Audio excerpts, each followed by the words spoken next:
Finals, brought to you by our partners, Nottingham Society, Archery TV, and Nottingham City Council.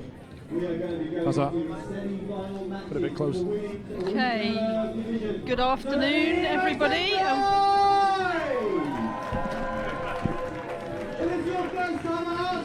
Okay, good afternoon everybody and welcome to the AGB National Series Finals 2015. This morning we saw the quarter-finals and we have a cracking lineup this afternoon for the semi-finals and eventually the medal matches. First up we have Amy Oliver and Bryony Pittman. So Martin, another close match, I reckon. Are you going to put your money on who's going to win this? The sensible side of me says Naomi Fourcade, but I think Bryony's in with a good shout. Yeah, I'm going to go. I just bowled somebody over with my prediction. I'm going to go with Bryony and Brad Danny. I think it will be. If they both pull victories out today, I think it would be superb for them, and they'll get loads from it. And also, I think both of them are more than capable as well. So I'm going to put my neck on the line there and go with the two Bs, I think. And I'm going to say whoever wins out of Larry and Patrick will take the men's title, I think. So I think that potentially is well, it looks like a final match, really, doesn't it? Sure, it could well be, couldn't it? Well, we'll see. That's going to be the last of the semi-final matches that we're going to see in this stint. First up, though, we've got Amy and Bryony. And it's a while ago since they were last shooting, so it's been a good... It's 10:30 this morning, so they have actually had quite a long time to cool down, and they will have had to go through a whole sequence again of warming up. Sure. On target one, please welcome Bryony. So Bryony was ranked third against Amy, who was ranked second going into these grand finals. I don't think there's much to choose between them. I mean, on paper, Amy's best 70-metre round is 6:51 and Bryony's is 6:28. Bryony's still only 19 years old, so, you know, not as much experience as Amy, but potentially we're looking at the future.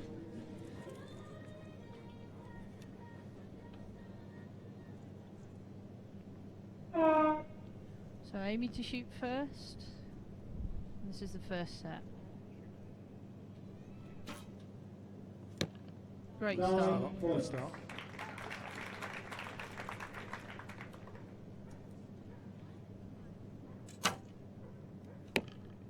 Seven.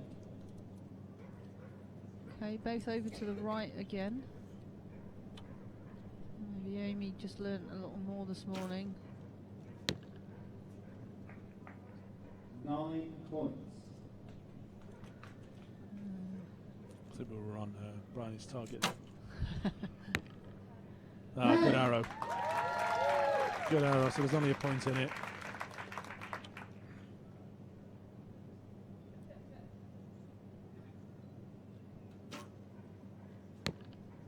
Great group, superb group. Just need to click that out a bit, click it in rather. See what Bryony's got. It's a Nearly took the fly out. So it's Amy Oliver who takes the first 2 points available. Just checking her arrows there. Do you think the athletes can see a monitor down at their feet where they can actually see the target? Do you think they're of any use to the athletes when they're on the line, or?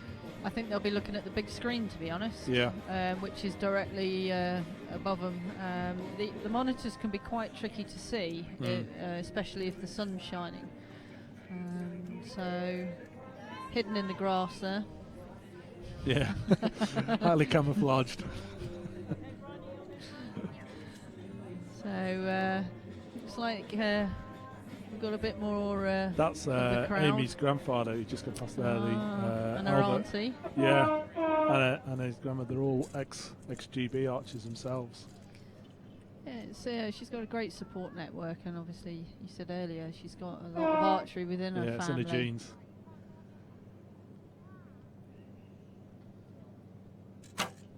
It's a nice shot. Fine. Oh, it's disappointing. It's one of the things I've found with Brian, it's very difficult to be able to identify a good and a bad shot from how she looks, because she looks good wherever they go, which can sometimes be a bit difficult for the coach to be able to pick out the weaknesses in it. So perhaps there might have just been a string alignment issue or something that you can't actually see from that angle. That's a better arrow. But Amy's obviously come out to do the job. She's She's in the zone, strong. isn't she?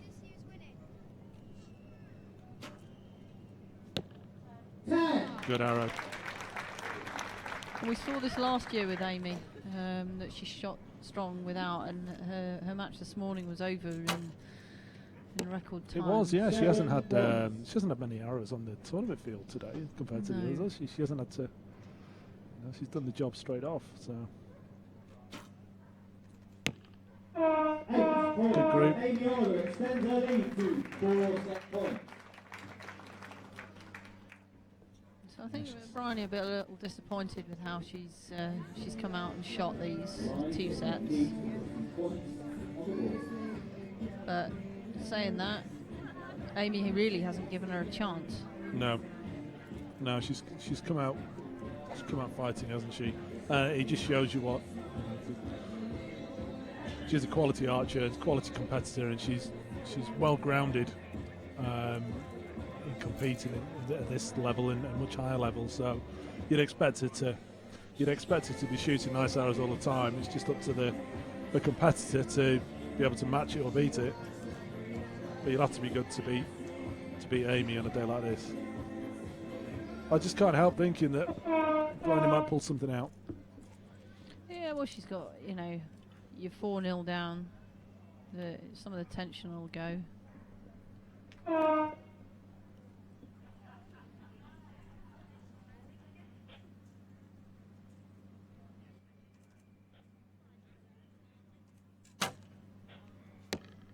Nine. Nice solid shot to open with.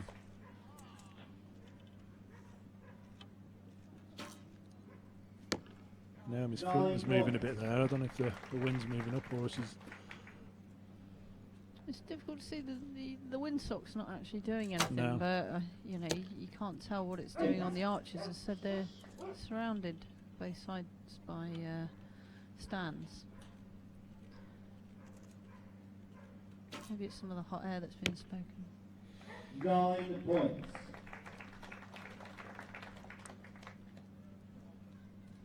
I think as long as Amy holds gold with her last arrow. Yeah. 9 She's, points. 10 or 9 to actually take this match.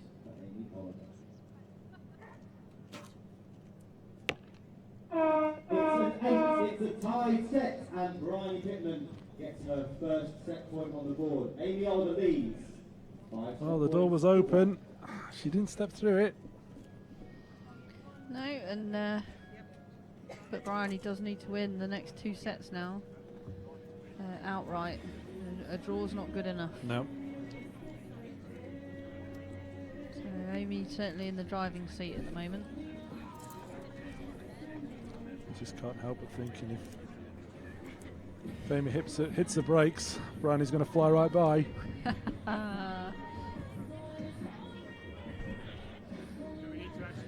Right, so this is the first of the semi-finals for the women's recurve. After this match, we have Nikki Hunt versus Naomi Foulcard, a rematch from Baku. So that'll be. Yeah, Nikki won that. Yes, won that she match, did. didn't she? Yeah, so yeah, it's a I'm bit of sure a shocker actually. It's a bit of in some camps it'd be the safe money would have been on Naomi to have won that. So we'll have to see. That'd be very interesting. Interesting match in itself. I'm sure that Naomi will have. Good arrow.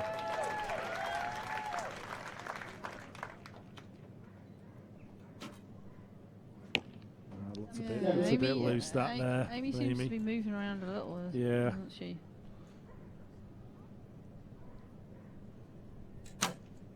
That's a good arrow. 10. Yes. We're seeing a fight back here.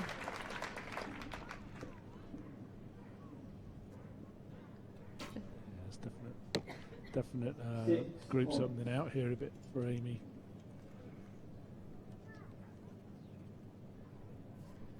Strong arrow needed. 9 points. Fantastic. Fantastic. Great shooting.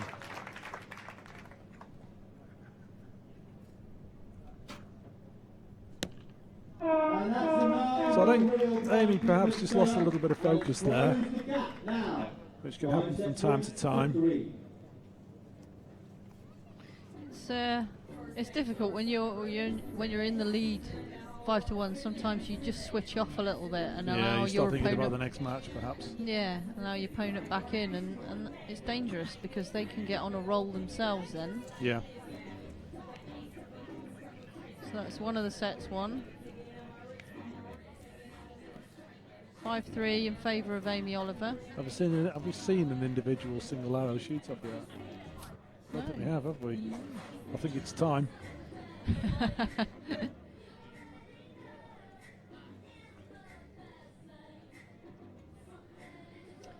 So going into the 5th set now, with Amy just needing a draw. Bryony to shoot first to try and put some pressure on.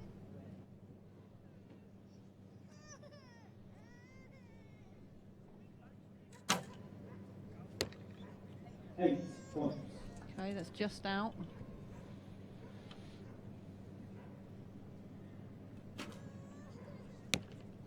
It's a 10. Okay, and a great shot from Amy to take the Yeah, lead good. in this final set. Responded well to the pressure there. 10. Great answer by Bryony. She's certainly not giving up.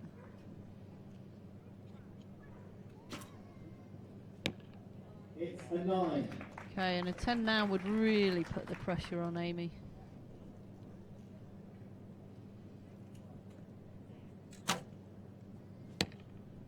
Nine points. It's a good set by Bryony. Yeah. Time to progress.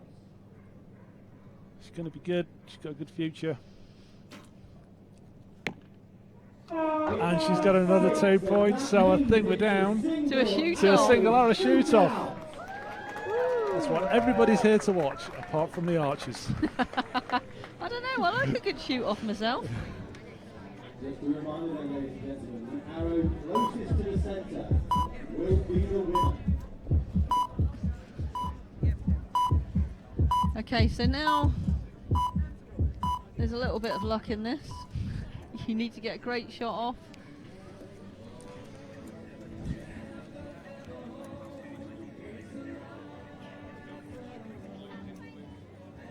We have seen one of these today.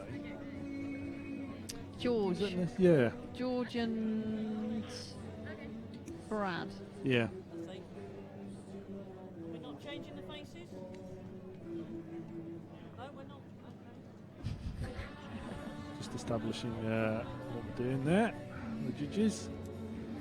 Okay, so it'll be Amy to Amy shoot to go first. 20 seconds, one arrow, closest to the middle.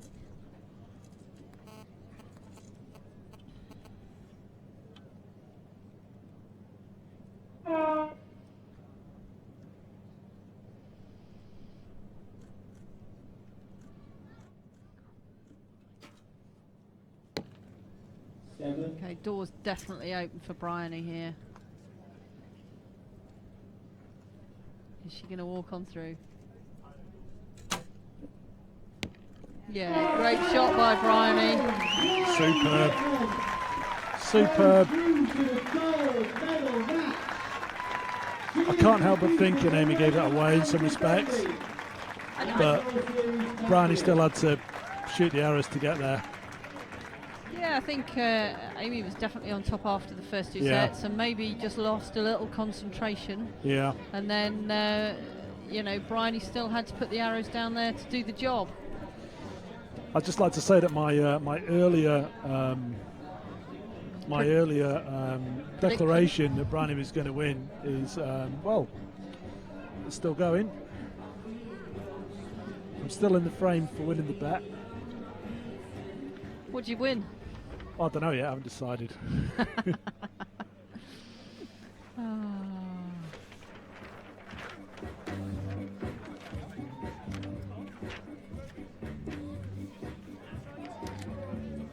Ladies and gentlemen, now please welcome back to the stage.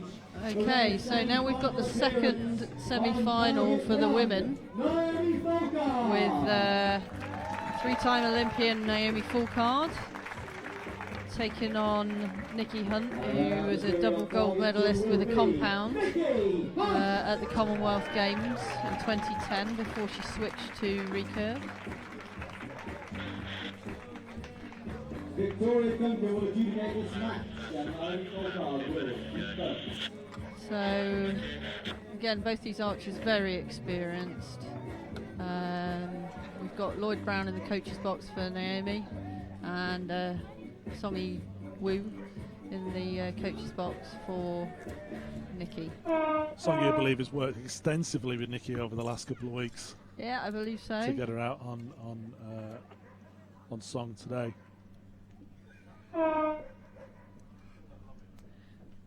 Okay, so Naomi to shoot first.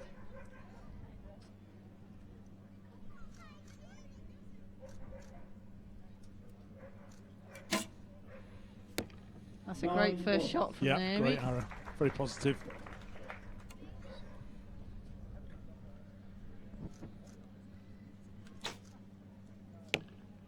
Eight. An 8 from Nikki. So a 1 point lead.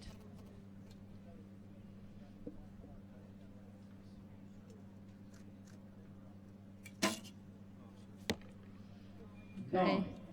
Naomi, that sight does move. Yep, she's Yay! clicking it. There we go. You can obviously hear you. That was more of a crank than a click. Good 10 there from Nikki. She's not going to make it easy.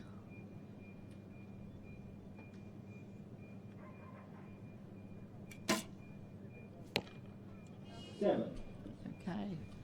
So 25 points on the board.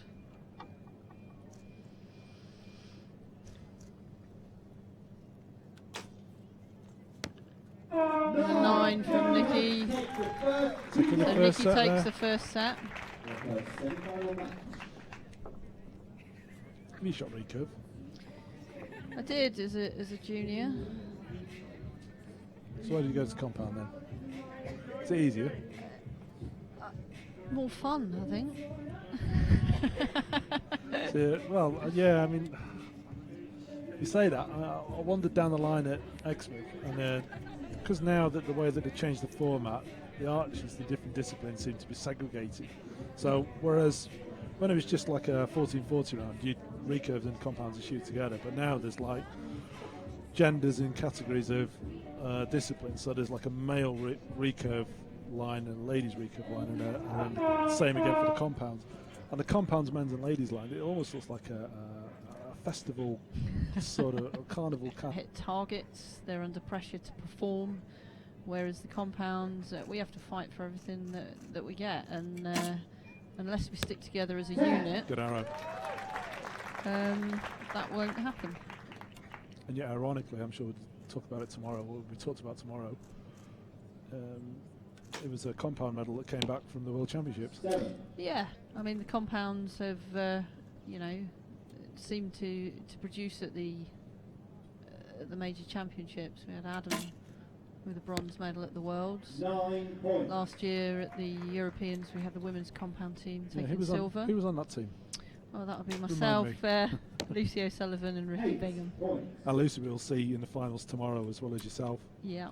And Ricky is out with the para team at the Para World at the moment. She had a little girl last year, and that combined with her para coaching, she's taken a little time out of shooting herself. But I look forward to seeing her back on the shooting line soon. So, And while we've been reminiscing there, Naomi's just pulled 2 points back. Just let her get on with it. Yeah, we'll just sit here and talk stuff. So Naomi looking after this event to finish her season at the World Fields in Poland, where Europeans, where she's one of the favourites, I would have thought, in her category. She's such an all-rounder, isn't she? She is. She shoots great indoors, outdoors. I just think her technique is great, and it just suits all disciplines. She looks like she's relaxed. She's having a smile and a bit of a laugh. I think Nikki just wants to get on with it. Yeah.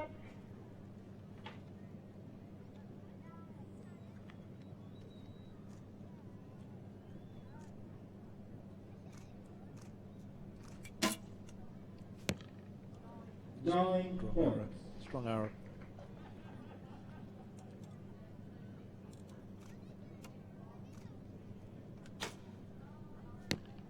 So 9 from Nikki, so tied score in this set, and tied set score at the moment as well, 2-all.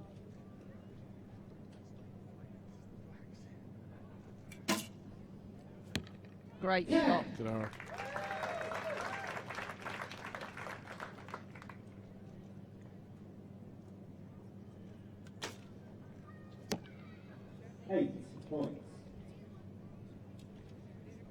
I wonder if anybody's ever tried to jack in a games console into one of those huge screens and see how it looks.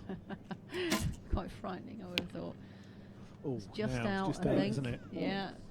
27 points. Nikki needs a 10 to tie up this set. So Naomi's, put the pressure on.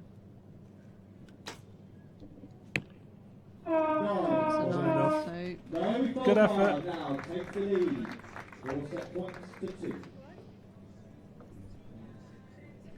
I mean, she's not shooting particularly badly, Nikki. I think when you're up against somebody of Naomi's pedigree, you need to can't give her anything really. She's just going to capitalise on any larger group. She's certainly consistent and has been for many years. So. Yeah, you're going to have to shoot exceptionally, and when she does give you an opportunity, you need to take it, because she's not going to give you an opportunity that often. Yeah.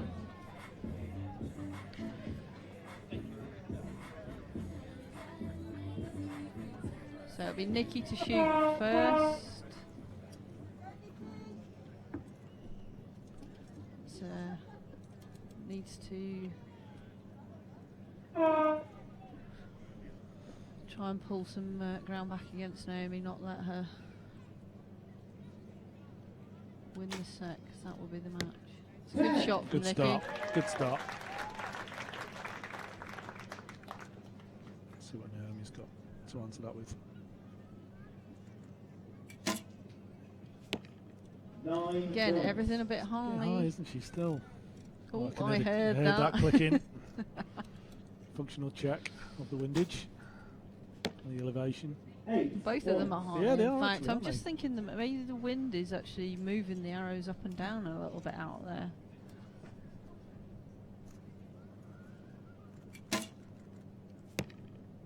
Nine points. Okay, just a little bit to the right.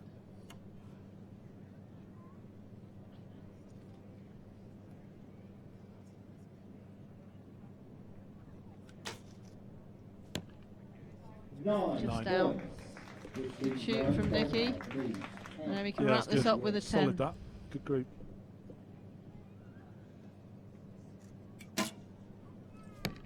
Nine. An 8. Nikki Hunt will draw level. Is that an 8? Oh, I don't know. It might be a judge's call Yeah. on that. There could be a judge's call.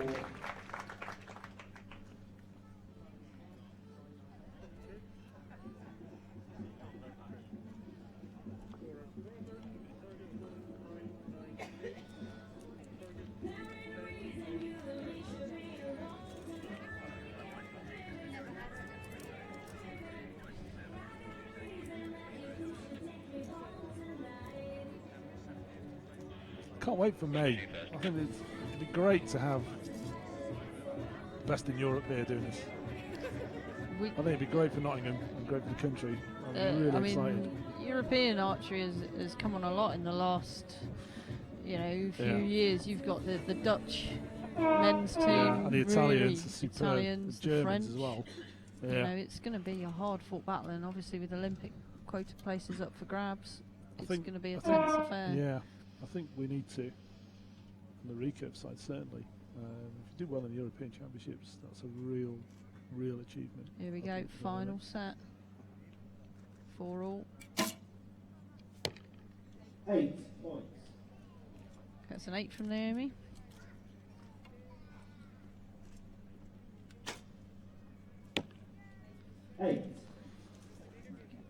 So I think everybody's just moved a little to the right. Let's see what Naomi's going to do with the second arrow. 9. 9. So 17 points on the board. 6 points. And 6 from Nikki, not she what just she lost, needed. Nah, I think she lost a lot of back tension there. Naomi can wrap this up.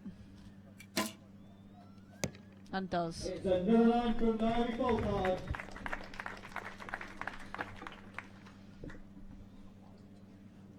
So a bronze medal match for Nikki then. Against Amy. Against Amy. So that'll be... Naomi Boltard. And a gold medal match for my choice, Bryony, against my your choice. choice, Naomi. Great match to watch that. I feel thoroughly entertained. I don't know about you. Yeah, it's good. It's good to see these guys, and it's good for Nottingham to be able to see these guys before next year's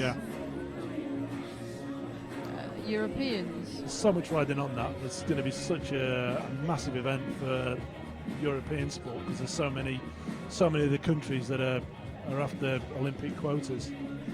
Yeah, I mean, obviously our guys can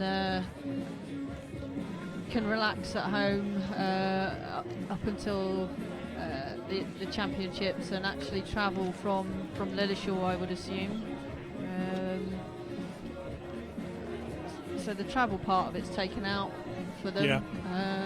There's no kit to be lost on flights. No kit to be lost, or and damaged. Their own support networks are going to be key going into that as well, and they'll have access to them more than they would if they were abroad. So yeah, definitely. It'll be a good event, and Nottingham have hosted this the GB Series final for the past few years, and they've always put on a good show. So I think that the Europeans will be no different. So now we have your choice for gold. Oh no, mine. Your choice first.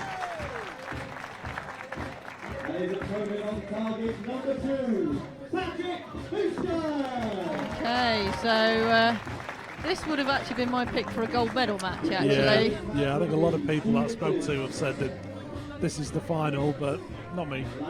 Not you. No, so we got Larry shooting first. It's like nice to see the sportsmanship between the two archers. I think they hold each other in very high esteem. Well, Larry's been a role model for a lot of these juniors. Yeah, that's what I was looking for, really. A lot of people looking up to him, and I think Larry acknowledges that Patrick's, he's brought something special to the sport, and the future. He's got a superb future ahead of him. 10 points. But that's the way to open up. But he's got to get past Larry first. And I'm sure Larry won't be wanting to be beaten. 10 points. It's going to be a very boring match that's going to end up in a 1 hour shoot off at this rate. It's going to be more about how many people how many people miss the 10 as opposed to how many people hit it. Oh, Larry's certainly come out with some intention. Holding that bit. This is awesome shooting. Fantastic. Let's see if Larry can throw down a 10-10-10. That'll do. Absolutely fantastic start from Larry. Can Patrick match it?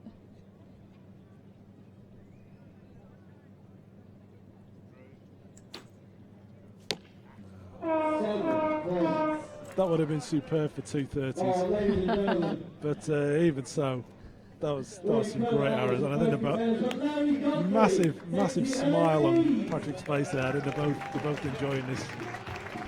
They're chatting to one another. You rarely see that in a match. No, and it's nice, you know, you're both there to do a job, but you know each other. They've trained together at Lilleshall a lot, and you know, both will be wanting to shoot a good match, and both will be wanting each other to shoot a good match, because nobody likes to win when somebody's not shooting great. So Yeah. I seem to remember Larry and Alan Wills coming out and just having an afternoon shooting one another at this event a couple of years ago, and we were just chattering away in between arrows. Really, it was like two mates gone training together with, you know, a couple of thousand people watching.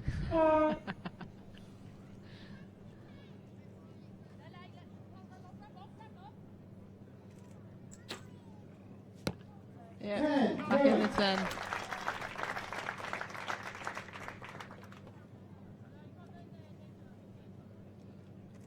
.348. Patrick shot last the other week.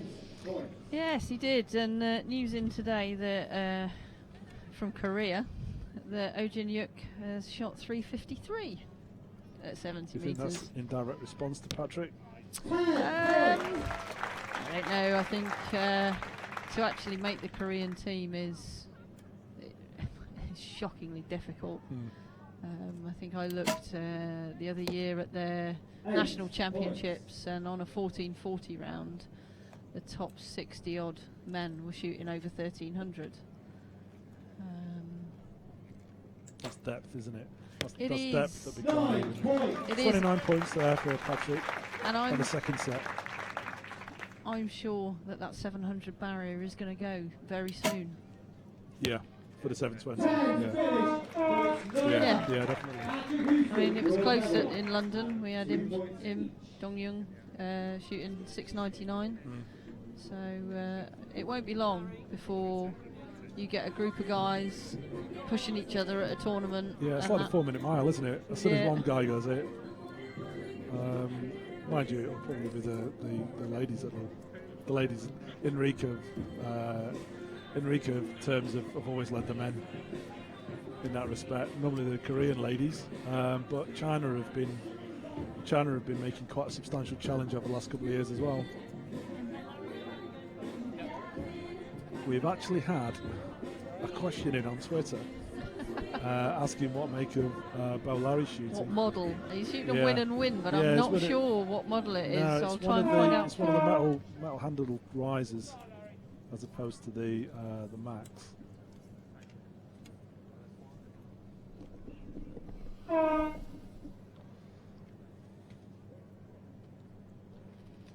Is that CTX? Boom. Dad's happy with that. I don't think he's telling him to move his sight. 9 points. This is great shooting from both guys here.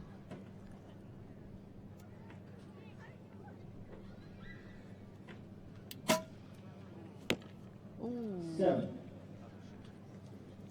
I don't know how much shooting Larry's done in recent weeks, because obviously he's had the birth of his twins.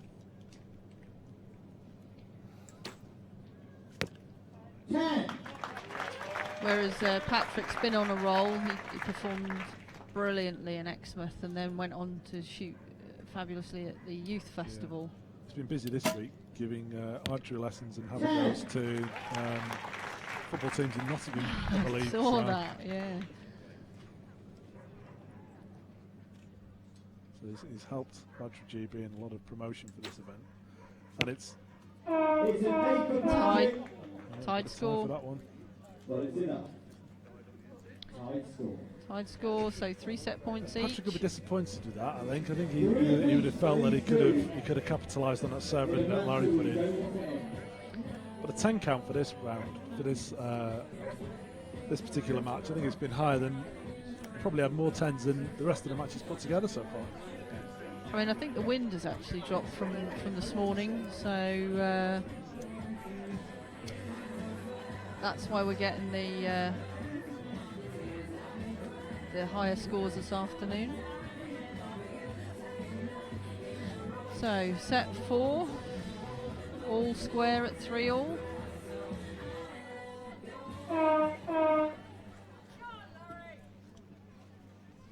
Not sure who to pick. Brad.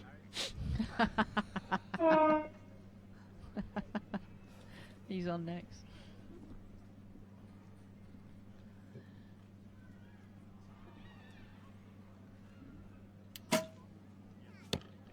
Nine points. So looking at Larry's face, everything's a little bit right. Mm.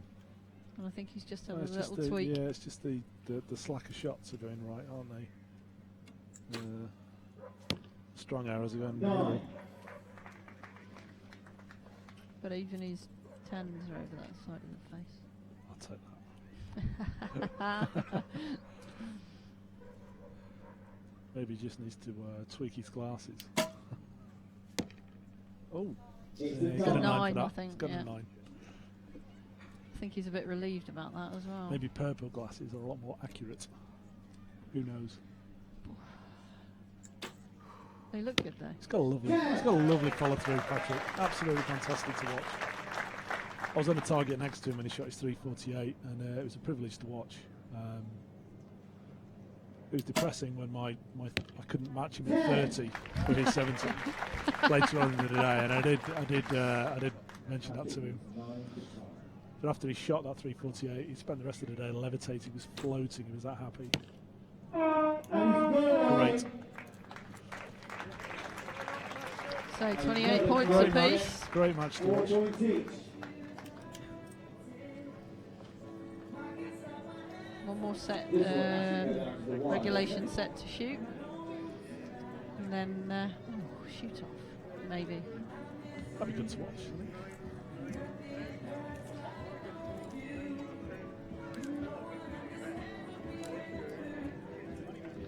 The proudest man in that day is probably Larry's father. Spotting for him. He's been here every year, I think.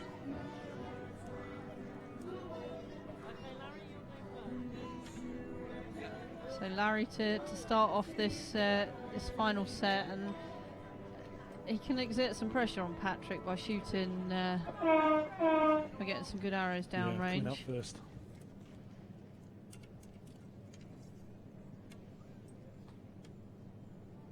A lot of experience on that stage now. I mean, Patrick's a world champion at junior level. He's got 3 titles in all, hasn't he? No. Again, Patrick's another all-rounder. He's got a lot of extensive field experience. So he's off to the European fields with Naomi later in the year. Superb. Superb.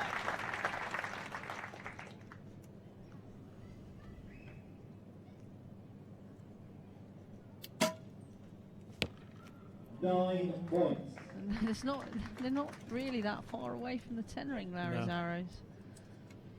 I said before, I think it's going to be a case of who gets how many times you miss the 10 rather than hit it. It's going to count here, isn't it? Really, Larry needs to finish off with the 10 here to just put some pressure Yes. on Patrick.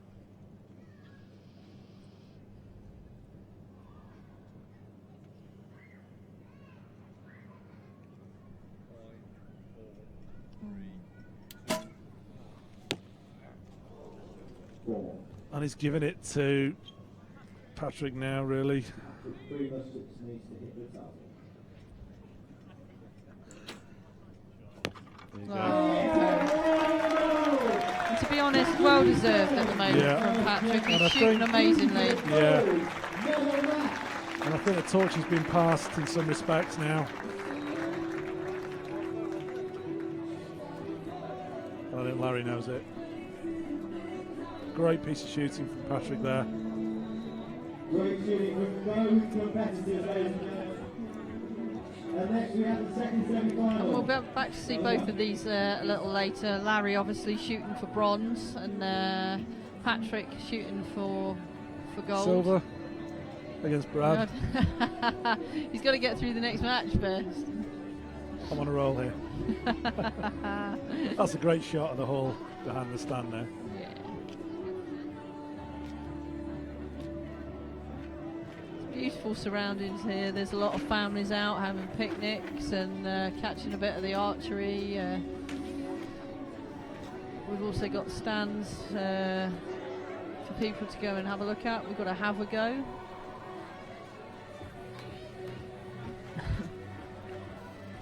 So moving on to the second semi-final, which will be Kieran Slater against Martin's pick, Brad Denny.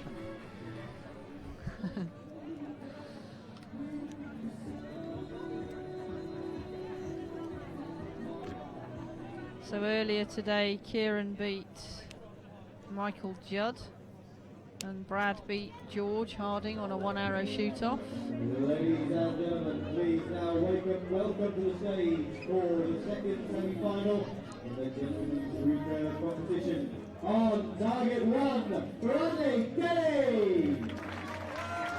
These two fighting for a place in the gold medal match against Patrick, and whoever gets to that gold medal match is going to have to shoot amazingly well. They've got a lot of work to do, haven't they? I'm just contemplating what Patrick's actually done there. It'd be interesting to replay that and actually top up his score, because that was a world-class match. I suspect a lot of people are going to be watching that match in the replay.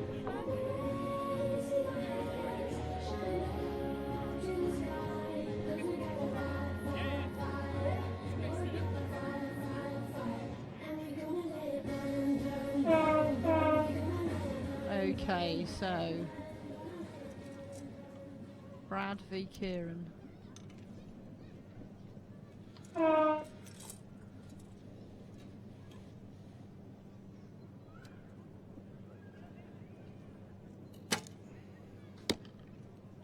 Eight points. Talk about what riser that Larry was shooting before. 9. I think they're all using the same brand of kit at the moment, aren't they? It seems to be quite popular. Yeah. 9 points.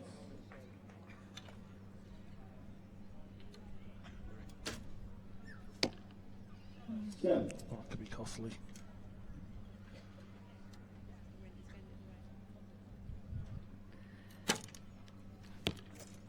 Nine. This is a fast-paced set, actually, isn't it?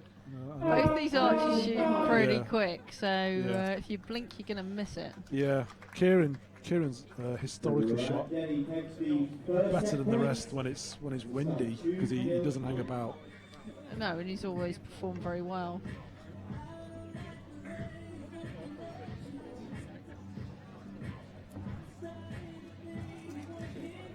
Okay, so Brad takes the first set, 26-25. So, if I've stumbled across this coverage on YouTube and I wanted to take a part in the UK, because I can't speak for other countries, how would I go about it? The best thing to do is to pop on the AGB website and go to your club locator and find a club nearest you. Most clubs will do a have a go session to see if you actually like the sport. Sure. And then from that you can do a beginner's course. Shall I bring my own kit to that? Well, What do people tend to do? Clubs Yeah. I think most clubs nowadays tend to loan kit out, don't they? So no one needs to, if they know of an archery club or an archery shop nearby, they don't necessarily need to go in and spend no, and any money for first hand. They should be able to get all that equipment some guidance at the club. For instance, our club loans out kit, but we've also got a very good second-hand sort of thing going on at our club where people sell on their kit that they've either. 10 points. Good arrow there. Great shooting from Great Kieran. So you don't have to have a massive outlay to take part in this sport. It's Sure. an 8, and Kieran Slater closes the gap and ties the match at 2 set points each.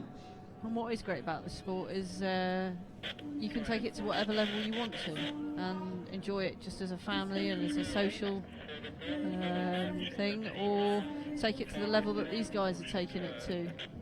Yeah, that's important for a lot of people to realise, is that all these people that are shooting here today, I mean, case in point, who we saw earlier, Wendy Aubrey, it was in the early rounds in the ladies. 2.5 years she's been shooting, and she just turned up to a club and had a go, and she's getting out of it what she's put into it, and so there's no barriers to competition at this level. You can just, as long as you're shooting well, you can go as far as you like. And we saw a big surge in people wanting to shoot after London 2012, so maybe after Nottingham next year we'll see another surge. Yeah, that and will after bring- Rio as well, possibly. Yeah. 10. Then he's coming out fighting. Let's see what Slater's got to offer him.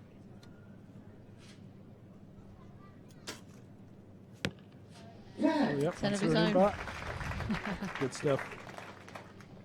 Said there's virtually no wind out there now. Conditions are 10 ideal. points. 10. Quality's definitely higher in the afternoon. I think there were some tricky conditions this morning. I spoke to a couple of the guys that had been shooting, and they said that the wind was moving them around, and Sure. you couldn't really feel it. But the results at the target. Another 10. So Martin's happy at the moment with his pick shooting a 10-10-10. 10. So it's going to be a Great rematch stuff. of the Great youth stuff. festival It could final. well be at this rate. Superb.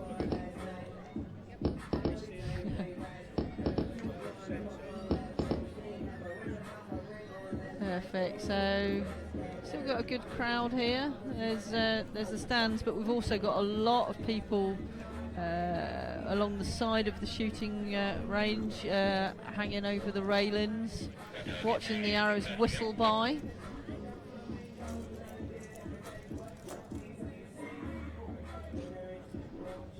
People can get drawn to watch with just like fascination of watching the arrows as much as anything else, can't they? Yeah, It's always a good crowd pleaser. it is. Have you thought of any other good venues for this event, or similar events like it,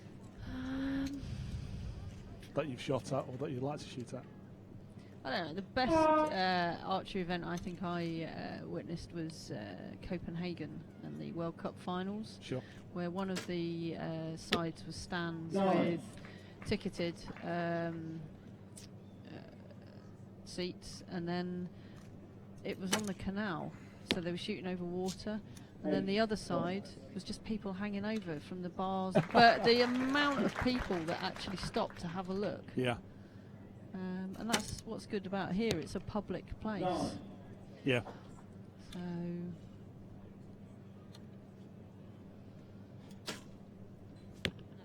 10 points. so it looks Well, like Kira's we've- answered back there. Good shooting. And a good dismount there from Brad. You'd expect that to have landed in the grass, wouldn't you? But no, he took it. Up to 4 set points each. that was Like I said before, Kieran's he shot so well at Exmouth and got his 1300 feet. It was hardly anybody even realised, because Patrick had shot well. I think the problem is that these days that the 1440 round really doesn't count for much anymore, No, and it's all about 70 metres for the recurves, Yeah. and nothing more, which is a shame, because I like the 1440 round. I think it's It's a good test, isn't it? It is a good test because you need your kit set up properly. You need sight marks. You need to be able to change distances. Yeah. There's a lot more challenges, a lot of different challenges. It's like comparing a sprint to a marathon, isn't it? But I do understand that it's not the most exciting thing to watch. The Olympic Games used to be a double 1440 held 4 days, and it wasn't the most spectator-friendly event ever. Paint drying was. I think I just sold tickets to paint drying. You'd have probably got a bigger crowd. Okay, so who actually wants to win this? Yeah, it is. Brad needs to put some pressure down there. And There we go. That'll do. One more of those, please. Great response. Superb.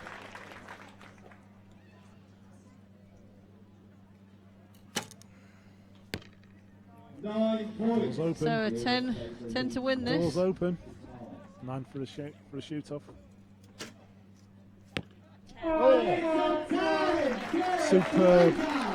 Superb shooting from Kieran. Responded to the pressure remarkably. And I sit here with my head bowed down, devastated that my bet has just been lost. Unless you don't know what you were betting for. So now we have That's off to our Kieran now. Superb. our medalists,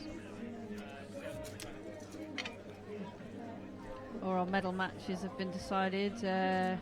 We will have Nikki and Amy fighting it out for bronze, with Bryony and Naomi fighting it out for gold. So that's both our picks in there. I do believe that my pick's still in for the men. So we've got Larry and Brad shooting off for bronze, and Patrick and Kieran shooting off for gold. So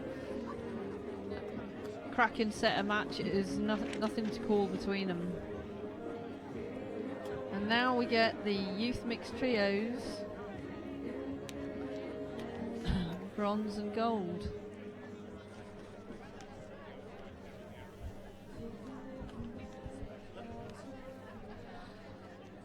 So we'll have Wheel out the youth. the youth mixed trios back on. Now, ladies and gentlemen, please welcome back to the stage for the bronze medal match of the Win and Win Youth Mixed Trios. On target 1, the team that call themselves the House of Lannister. We didn't ask in the break what that was all about, did we?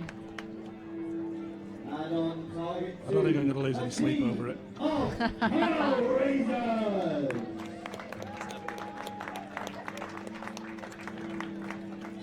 This match will be adjudicated by Natalie Nielsen. And the answer on target 2. Okay. House of Lannister versus the Hellraisers. So chatting to the guys this morning, or in the break, the House of Lannister are considering changing their order from this morning. But looks like they're going to stick with it.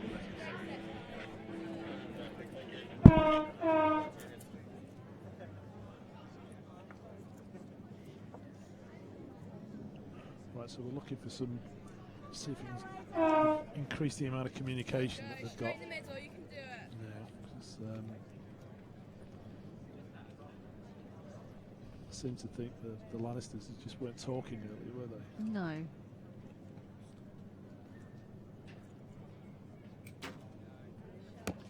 Good stuff. These guys did communicate well earlier. Yeah, And I think they listened to Alicia well. I think she gave him a damn good talking to. 6 points. and it looks like they have changed their order, with Alicia in the middle. Yeah, Joe was leading, wasn't he? He's still leading them out.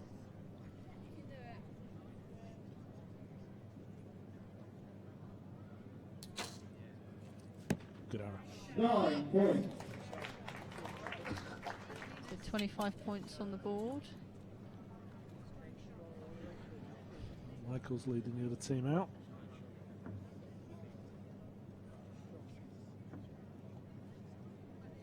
Never a very good first round. He was very seemed very nervous. That was a better arrow for him, and I'm sure he'll be quite pleased to open up with that after the earlier round.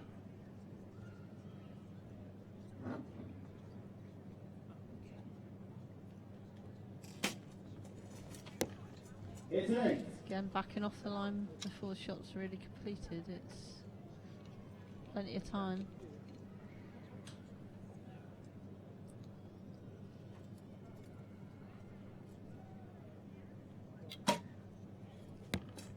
That was a good line there for Jack. He's lost his glasses, took his glasses off. I wonder if it feels looks any different to him now that he's. I think the problem is that we've got cloud cover and it's going between light and shade, and if you've got glasses on it, sometimes it's just trickier to pick up on it.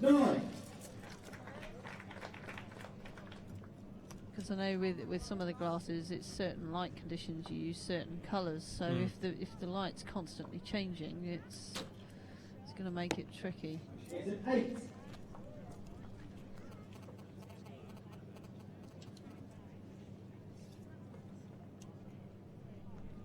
So solid shooting by these guys so far.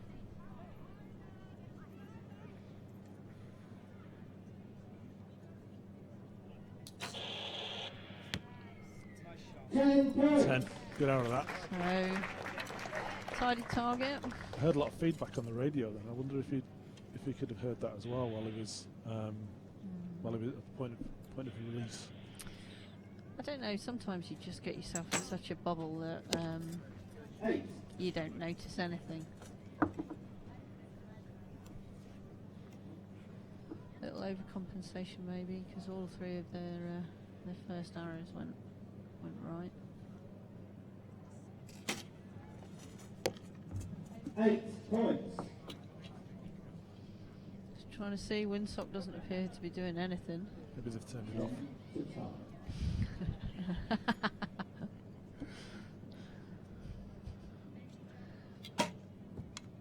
That was a good arrow. That was a really good arrow. Strong Lovely shooting arrow. by Jack there. Yeah. He'll be happy with that. Had to shoot a 10 to tie the set, so that's good sets we by got a both tie. of them. Yeah.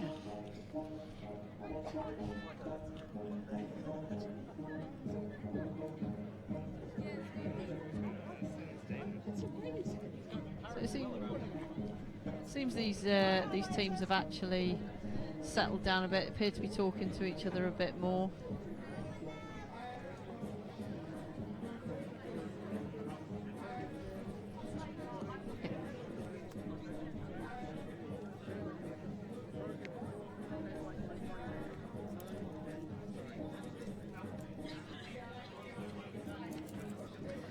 Okay, so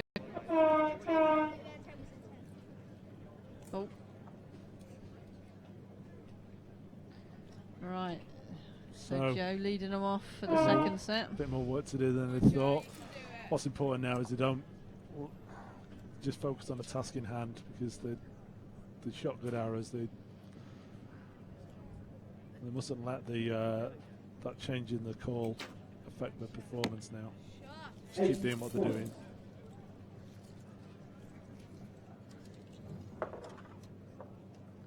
It's really the role of the coach in the box is to, during team round really, is to check for faults by the opposition, but also to tell their guys where their arrows are going, where they're grouping.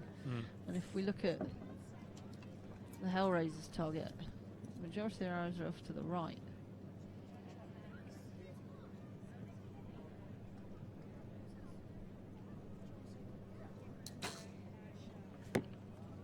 Six points. Okay, so doors open here, only 20 points on the board for the Hellraisers.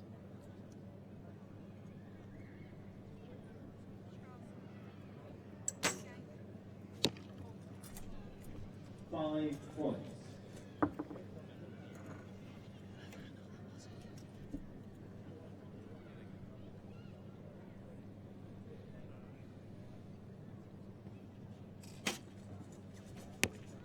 9. Good arrow.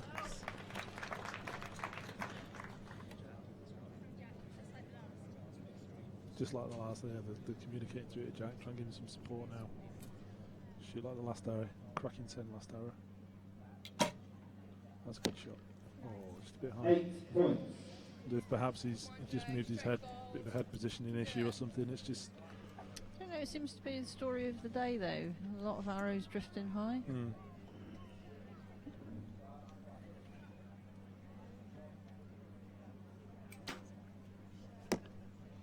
8 points. He's been a safe pair of hands in this team, Joe, hasn't he? Yeah. He does a lot of work at home. He's very, very intrinsically motivated to do well. I saw some footage of in his back garden. His dad's basically built him a shooting shed. Has he? It's fantastic to look at. You know, you just think he's got that level of support at home. It's almost inevitable that he's going to bring some. He's going to deliver some level of success for him, having that sort of support. He just keeps working at it. I think he's going to be a good prospect for the future. It's good these guys are getting to experience the stage as well, and the cameras and the movement, because there'll be people moving alongside them that you're going to pick up in your peripheral vision. So 6 points. a nice safe training place at home where nobody moves and nobody says anything, and then thrown into a stage where there's a lot going on.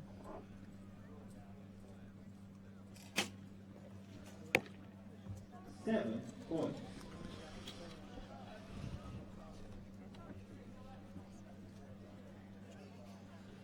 Okay, down to Jack again. Shoot at 10. 9. Had a go, but Hellraisers drawing back 2 set points apiece. there's an asterisk on the last 8 for the Hellraisers. So That could go up to a 9. At the moment it's 45 points, possibly 46, so I think they have the set. so what did he get for third and second?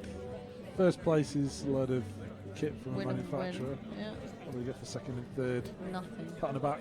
Pat on the back, well Pat on the back, done. well Have done. you had a nice day? Might be some cake, perhaps. There's a lot of other things you can take from this, though. I mean, just being in and being involved with it is. I know a lot of them realise it's, or all of them, a thrill to be here. Yeah, the experience, the setting, the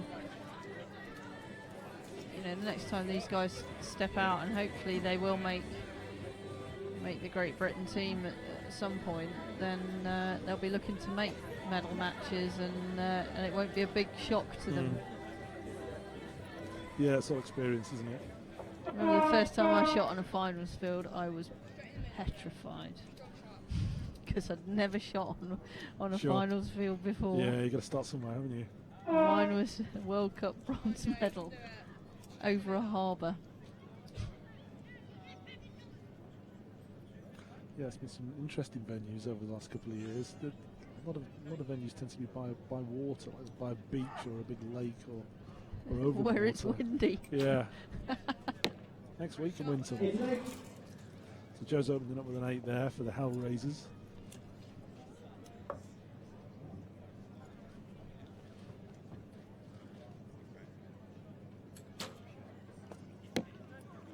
Seven points. And a 7. So just leaving the door slightly ajar now.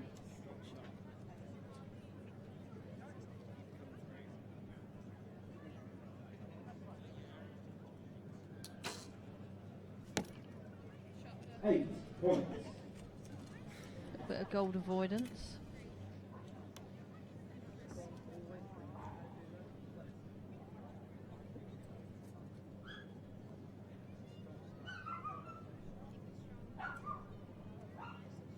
Well, there's a bit of communication There we go.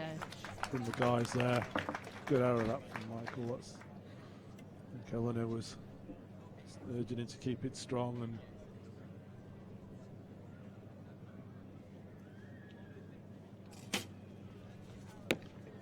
7 points. Just don't think Ellen is finishing off her shot properly at the moment. She No. seems to be backing away from the shooting line too quickly.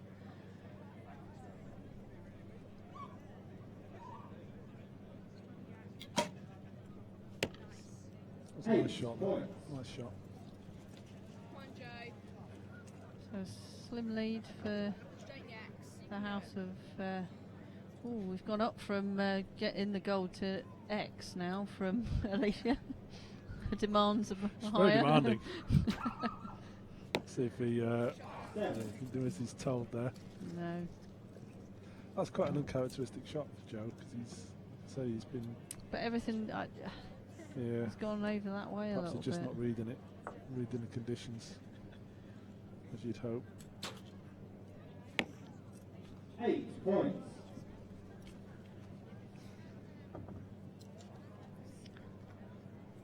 It's the final arrow of the set for the Hellraisers. Maximum 48 points.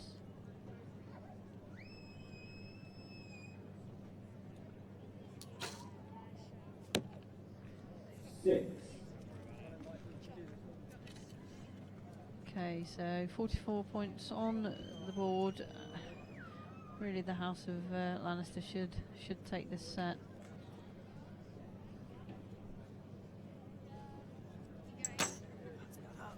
That's better. Good lad. I think he was pleased with that one. Fantastic. Yes, I think he was. Bit of self-analysis during mid-flight. Good lad. Okay, again. Sights, people, sights. Move them. Come on, Jack. Put this away. Only need 6 to tie.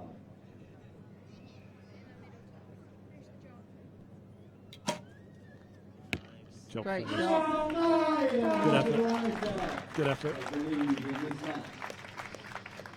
I can hear the archers. I can't hear the coaches. Perhaps I don't think the microphones are just in front of Yeah, the shooting line, perhaps we so just the can't. coaches are further back. I don't think you're going to pick up what they're saying No. from there.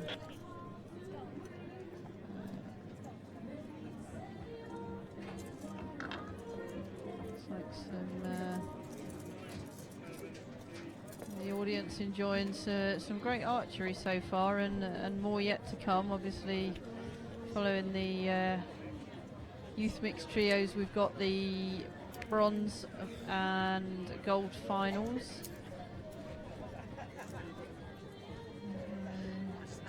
There's a lot of families there supporting their kids that are shooting.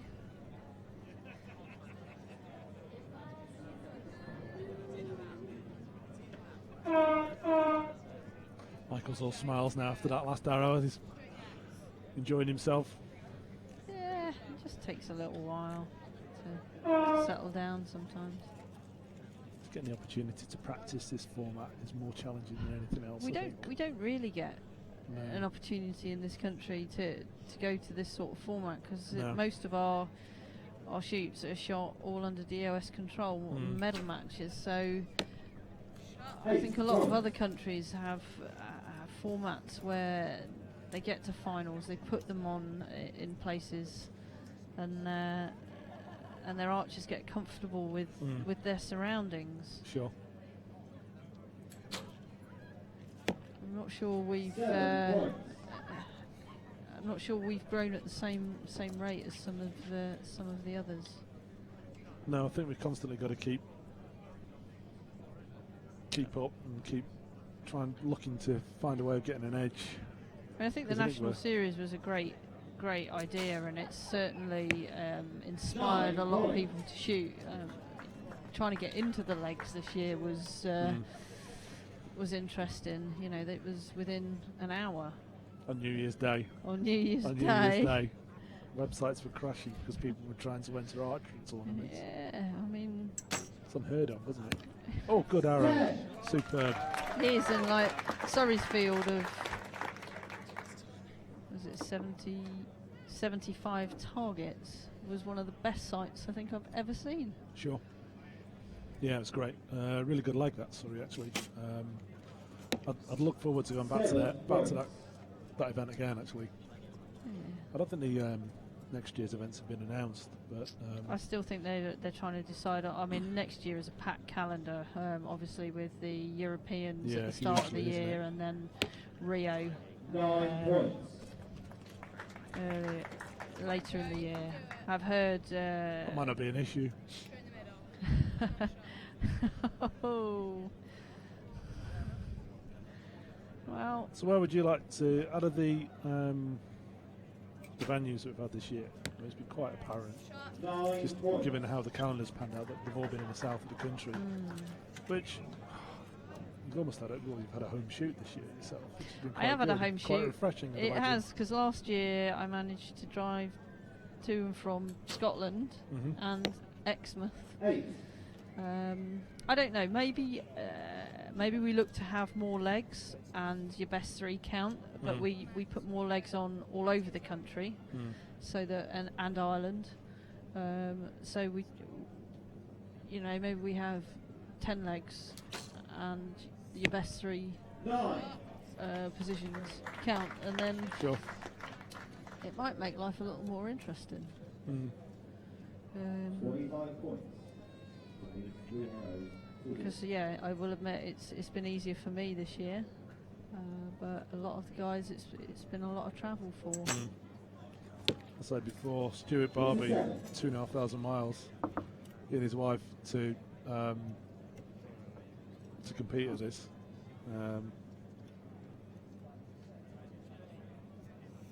And then you run the risk of making it and only shooting 15 arrows or 9 arrows or whatever. So it's a tough one. I think this is a great series, and I think that's moving archery in the right direction.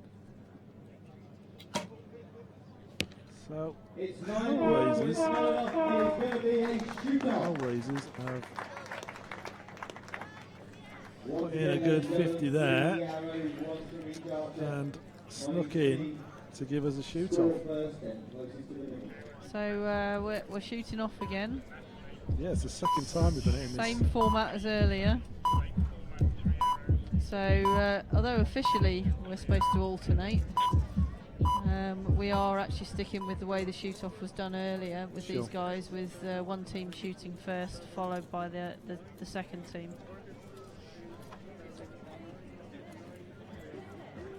So again, for those of you that weren't here earlier, team shoot-off, 3 arrows, 1 per archer. In the event of a tied score, closest arrow to the middle wins. So the clouds look like they're bubbling up. They're bubbling up, are they? They are bubbling up. The sky's got a bit greyer, and the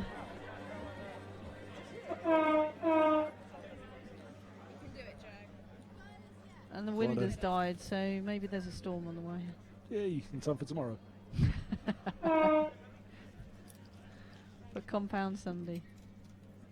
There's a storm coming in the form of Christopher White. Christopher White, yes. The approaching storm. In the meantime, we've got a shoot-off situation here. Oh, Great arrow. cracking arrow Just to when it start was off needed. with. Fantastic.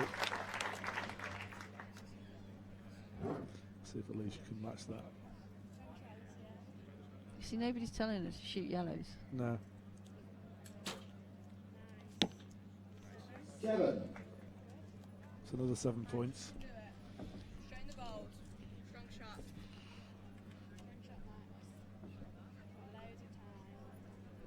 Yeah, there we go. There's some communication. Yeah. Telling him he's got plenty of time. Yeah, he that's can run his Alicia. shot routine. Yeah. She's been strong in the communication Yeah, she has, department. hasn't she? 7. Okay. With a total of So- 24 points to beat. From these 24 three points to beat. See if Michael can be the man of the hour and open with a 10.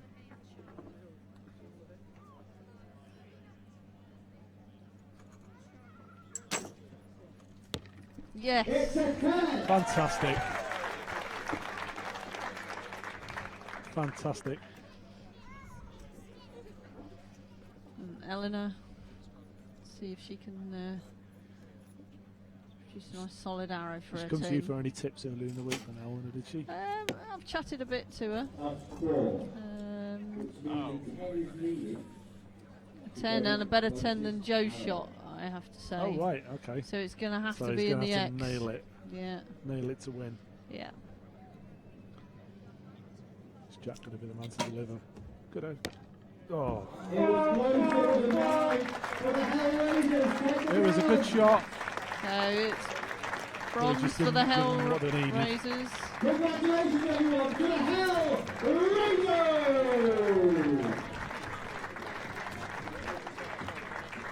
It's good. Everybody congratulating everybody else. Well, the standard wasn't up there as the seniors, but I must admit, I was thoroughly entertained with that because they were all standing up and having a go. So this is probably the first time, for a while that these guys have been in front of a crowd of Yeah. people. So They all look to have enjoyed it. Yeah. There's nothing worse than seeing people come away visibly disappointed. They all seem as if they've had a go.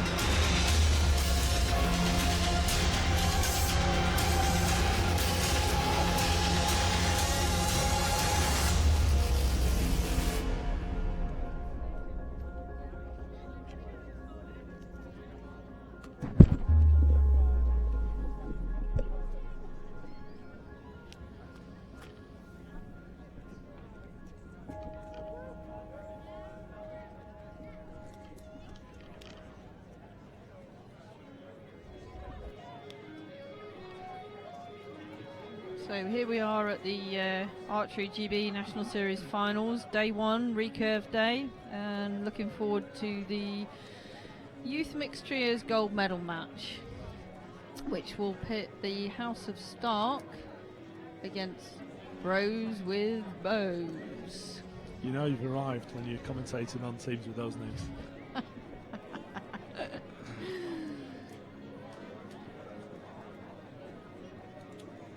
Fantastic setting. This year we've actually moved to the front of the house. Before we were behind the building in shot. A little more protected from the weather. But this year I think we've given the opportunity for more of the general public to actually see these finals, because being behind the house is lovely for the archers, but not a great opportunity for everybody to see what's going on. How do you think the archers themselves have, those that were here last year, how do you think they've perceived it, this change of location, as it I were? think they found it a little bit tricky this morning. I think they were, the wind was, I don't know, it was moving them around, but probably not as much as they thought, they were. Mm-hmm. Do you think it will possibly have a bigger impact for the compounders? Or I think it will depend on what the weather throws at us tomorrow. Sure. This year has not been a great season for us. It has been probably the windiest season I've ever shot in. Sure. But every all the archers shooting tomorrow are experienced. We've got again a mixture of experience and youth tomorrow, but even the juniors shooting tomorrow have got experience at GB level. So Sure. I think there's going to be some really close matches. Yeah, one of the things that I suppose in some respects is a point of contention. We were talking about the academy structure earlier for the juniors and what have you, and there's no structure like that in place for compound archers. Yet ironically, again, it's still the compound archers that are performing well internationally, and I almost feel that rather than trying to bring the compounds into the fold of the performance structure, maybe the Recurve archers need to go out and understand a bit more about how the compound archers are doing things, and taking the strengths that they've obviously got and trying to apply them in the Recurve arena. I mean, from a personal point of view, I think the compound teams are a lot tighter unit Sure. and work with each other and support each other.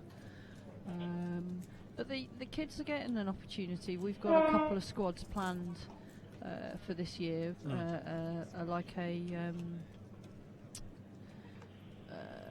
academy level. Those people that haven't quite made the GB team yet, but are looking promising, and also a more elite squad. Sure. Myself and Duncan Busby have been asked to go and participate on those. Mm-hmm. So, you know, it's great to pass the knowledge on. Yeah. So here we've got the Bros with Bows. 5 points. Again, no communication. Whoever shot first should have just passed the information on. Good dismount there. 8.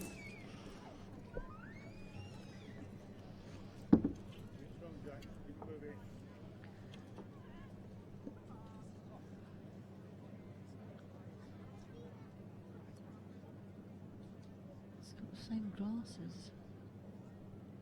That's the Bros with Bows ringer, I think. 9 points.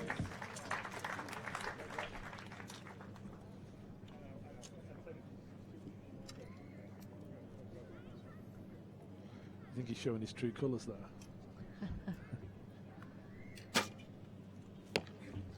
7.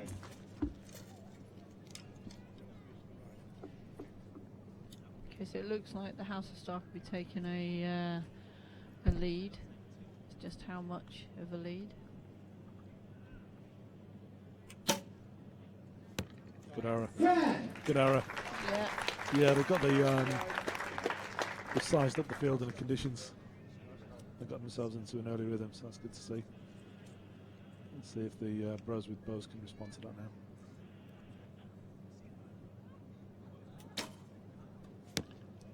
9 Solid points. shot.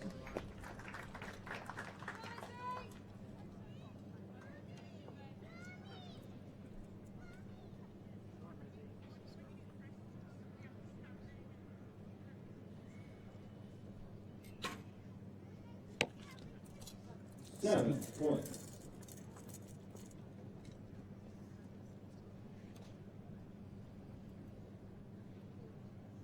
The Bros with Bows all down the right hand side of the target in the earlier match. Yeah, I think they were. 8. Good height of on arrows. Just It's little sort of to windy the jab, right. don't they?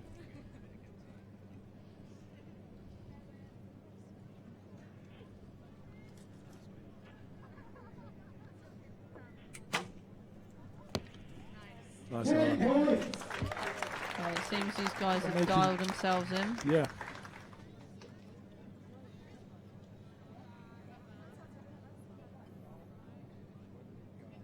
There's only one other team tournament within the UK currently, isn't there? That's the 6 points. event that's put on by Archery GB in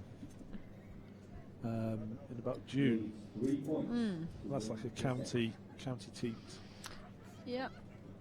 There aren't that many opportunities No. to shoot teams. Yeah, ironically, that's Which means from Recurve perspective.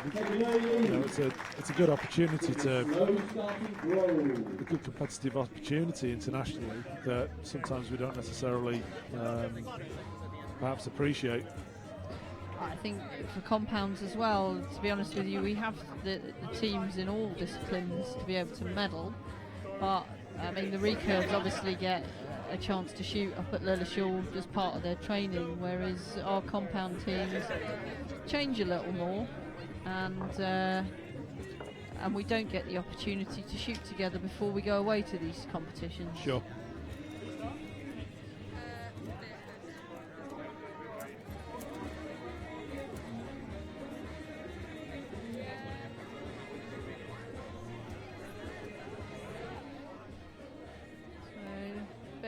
Banter going on between the two teams.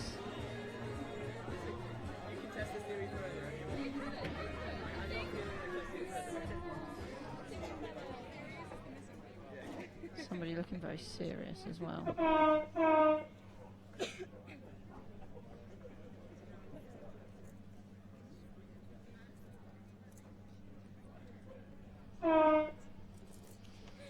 Okay, so Bros with bows, 2 set points down.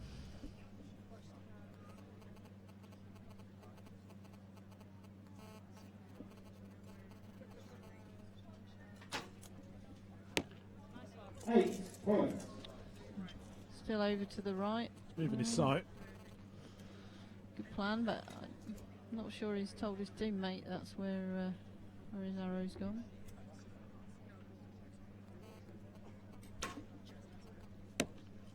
Nine. Good eye.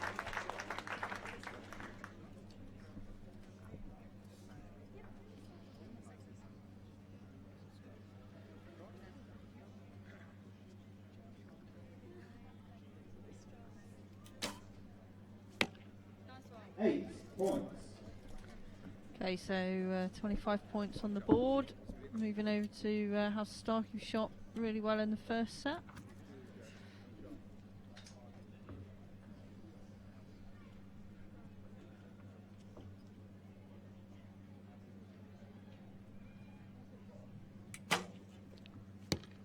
Good arrow. Oh, just out the Good 10. arrow, yeah. They seem more, they seem quietly confident, don't they? Yeah. That's a start.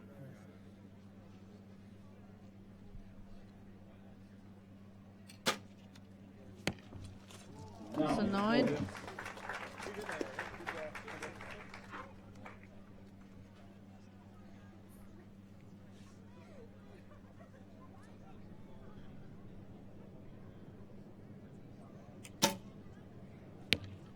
Lovely Yeah. shot, Good lovely arrows. shot. Good arrows. Good effort there. Pressure's on now.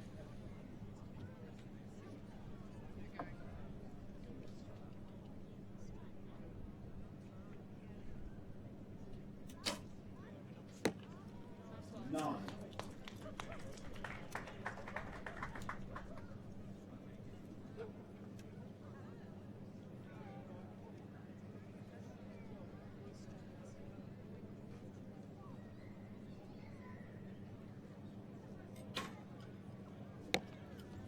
Eight points.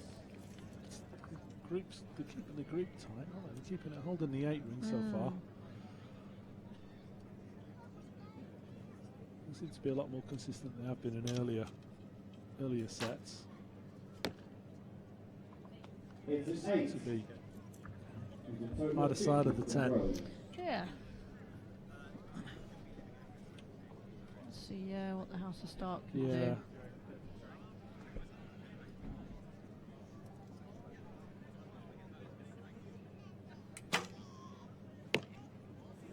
Two. Well, that's opened the door a bit. 2 10s now just to 2 10. Yeah. 2 1. tie the set.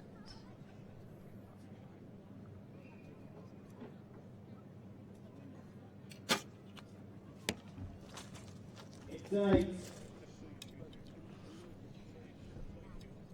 A bit disappointed there. Just one arrow's just killed it for him, hasn't it? Yeah. And really, the conditions are not suggesting that.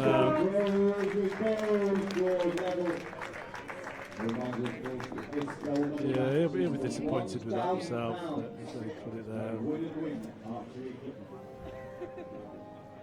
I suppose there's a lot at stake for these guys with Sure, some equipment on the board, you know, Yeah. to winning equipment. It's probably the first time they've actually had a chance to win anything of that magnitude. Yeah, they got Tony Gray in the box for him now. I'm sure he's going to be trying to talk him down and trying to get him more focused on the task at hand and try and disregard what's gone on so far and just get out and start putting Yeah, I mean, they've been sending solid. nice arrows down. They have, apart from that one arrow, that's been it. So, but one, as we've seen, one arrow can kill your chances off. But still early stages yet. It's only 2-all.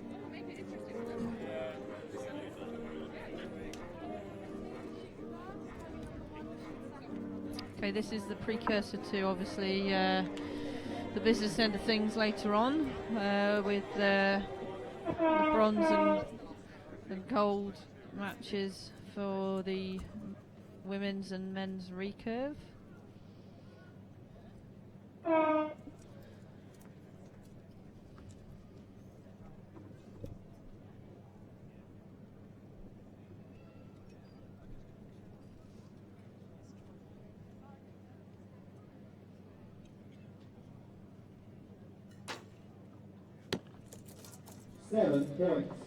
If you look at the holes on the target, their height is perfect. Yeah. It's just the balance is either the balance is out or the just look at the sight set. String picture. Yeah. Or I don't know if it I think changes in string, the. yeah, I think the first thing to go tends to be when the pressure's on. If your string picture changes slightly, your string picture can change, and if that does, then it does give you that pattern across the target with good height. So. Mm-hmm. 8 points. Noticed that bows with bros are actually changing their order. So they've got one person taking the first and the last shot, the pressure shots. It's a strategy that they've decided upon I themselves. think some of the international teams have used that. I know the Italian men's compound team. Sure. So they have their best archer taking the first shot of the sequence and the last shot. Sure. So the pressure shots, as it were. 9 points. It's good shooting by the guys to come back from the disappointment of the last set.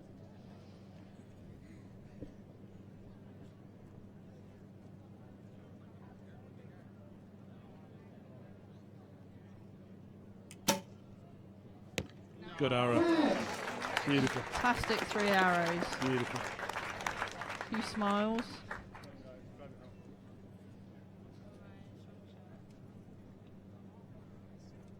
It's on his fingertips. It is, and he seems to have his third finger Yeah. strapped.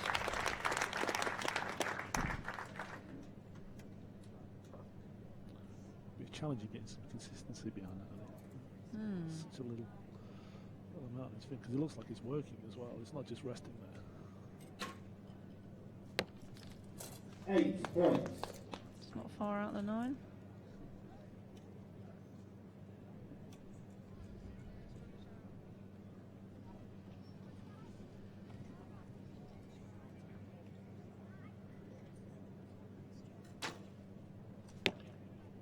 Eight points. Right. 49. So we're in a pretty similar position last time. Yeah. So, So anything could happen, really. let's hope that the House of Stark can put 3 decent arrows down. That looked good. There we Great. go. Great stuff. That'll settle the nerves a little Yeah. bit for the two going after him.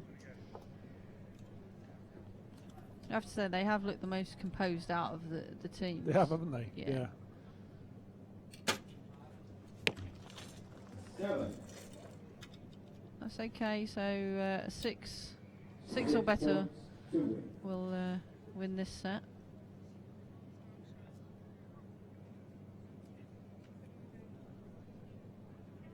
It's a long hold, but worth it. Yeah. Good effort. Yeah, very confident. Good communication I think there. they're chatting away. Everybody's happy, don't they? Yeah. Yeah, there's a full package there, I think.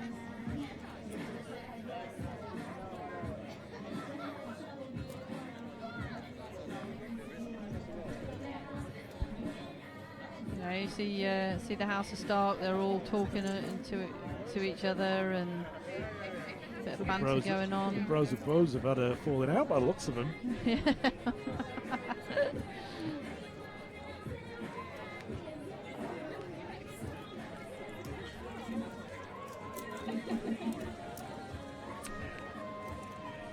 So one more set, and if we're all tied up, we'll go to shoot off. Where's your money? I'm going to go with the House of Stark. I think they've been the most consistent. And all three of them seem to be shooting strong. Yeah.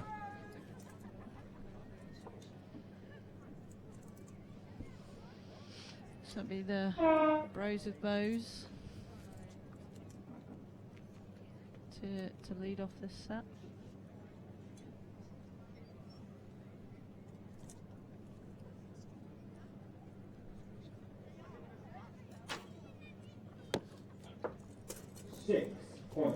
Not exactly how they would have wanted to start this set.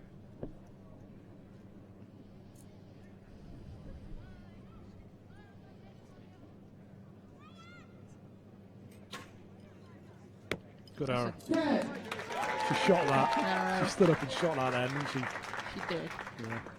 Very positive, very strong. It's the only way you can shoot them in this scenario. If you're weak, it'll have you, won't it? Definitely. 8 points. 24 points on the board. A definite chance for House of Stark to just put a little buffer.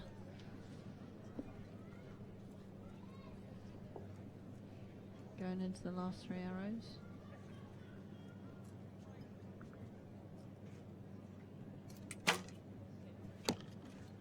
Seven.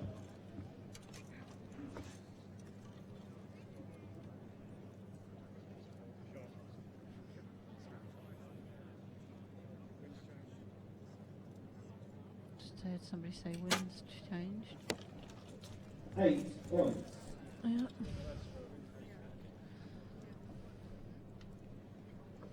We can't actually see the targets from where we are here. We're looking at a TV screen, but we can see the windsock and it's just fluttering a little.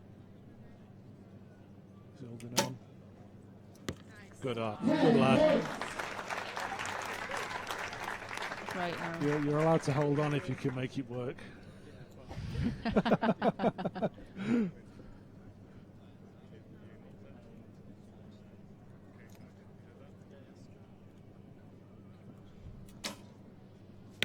Good dismount there. 9 points. Good for 9.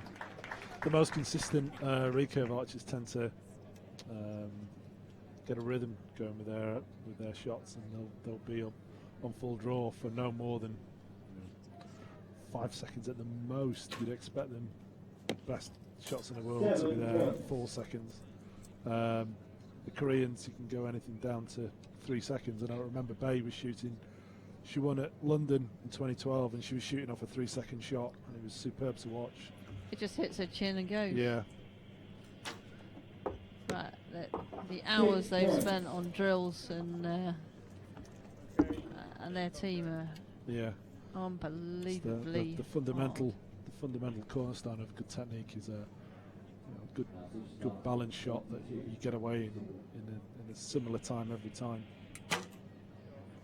So the longer you hold on to it, the more discrepancies you bring in, and you've got to try and balance those out to get it in the middle.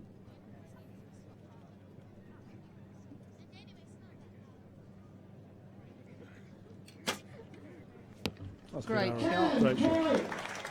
Great shot.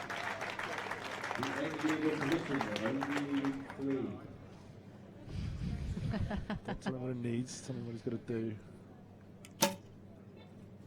Yes. Fantastic. That was a great arrow. Superb. Superb. To be honest, they deserve to. Yeah. Yeah, they did.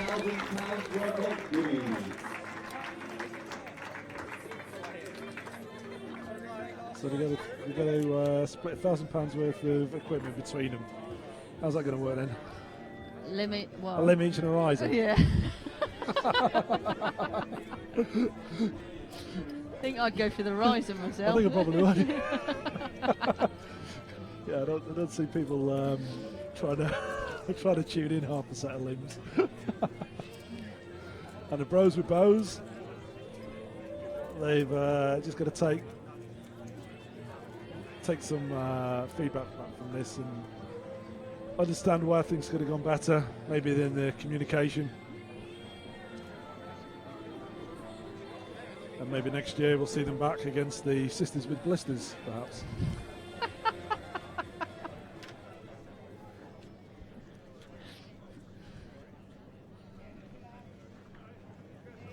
Ladies and gentlemen, now we come to the medal matches. Straight into the medals. The 2015 Archery JB. Okay, so we've got the Recurve Women's Bronze Medal match, which is going to be Nikki Hunt versus Amy Oliver.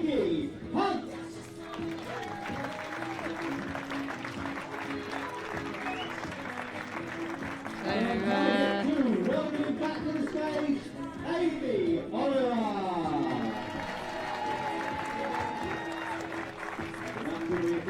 By Susan Richards and Amy Oliver will shoot first. Royal wave there from Amy. I think she'll look back on her semi-final with a little tinge of regret. Yeah, a bit of disappointment, perhaps. But she's got to put that behind her now and address the task at hand.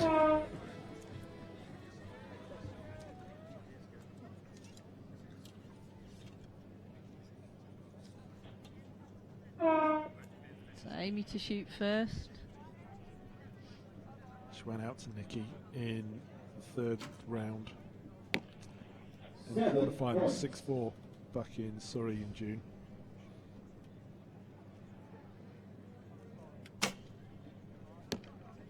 Eight points. Okay, so both of them out to the right-hand side.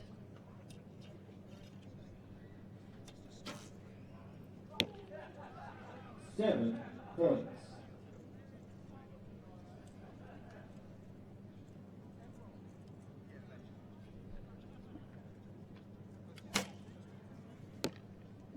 Seven points.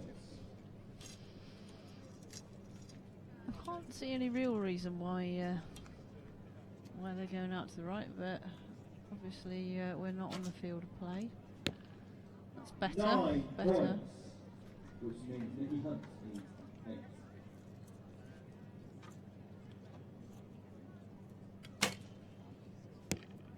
She gets it! Nikki Hunt! So first set to Nikki Hunt, 24 points to 23. And draws 2 points clear. Got all excited. Nikki, best known for her work with the compound. She was world #1 at one point. And a double gold medalist at the Commonwealth Games in 2010. Amy.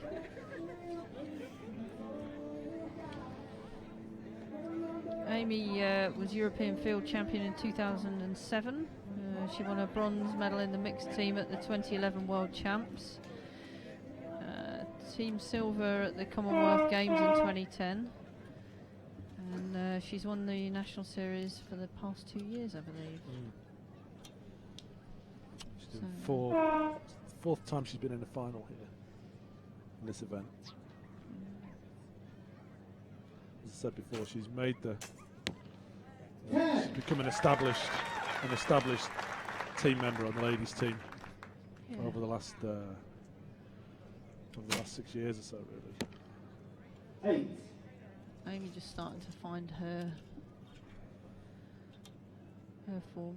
I keep hearing some almost like sounds like the strings slapping 7 the points. side of Nikki's Arm guard. Yeah, I don't. Not picking it up on the screen, but there's something. Yeah, it sounds. That one sounded better. 10 points.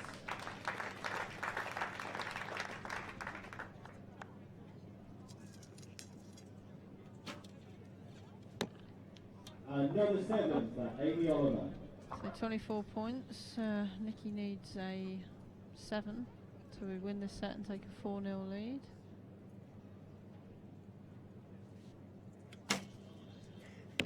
And Amy draws it back. So The door was open for her there. It was. She'll be disappointed with that. It's back level. And Amy's got a bit of a reprieve there.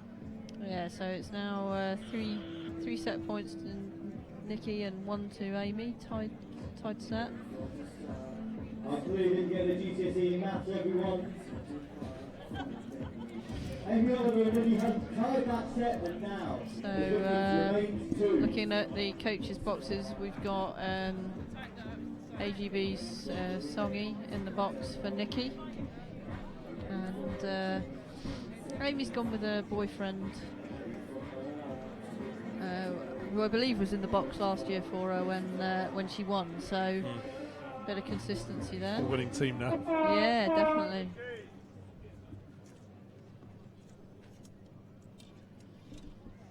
So Amy to shoot first again.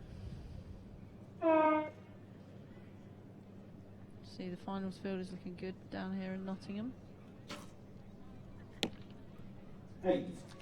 That was a good arrow. I just seem to be. She just hasn't dialed it in, I don't think, in this match so far. 9. Both seem to be able Nikki. to the right of it. Yeah. Maybe it's something we're not seeing. 8 points.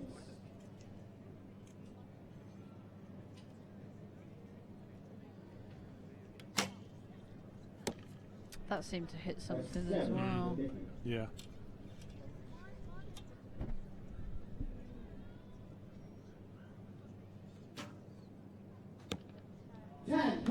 That could possibly be the most important 10 she shot today. We'll soon find out, won't we? So even if she just draws this, it gives her a bit of a.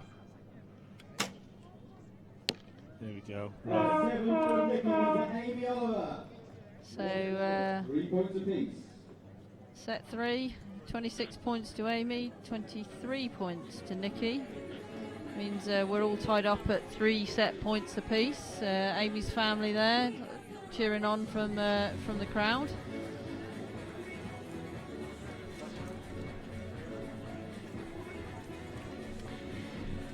So guaranteed to shoot the next 2 sets. Amy looking quite relaxed, having a bit of a giggle. Yeah, I think she'll be quite relieved having shot that 10 actually, because that was kept her in, stopped Nikki from running away with it.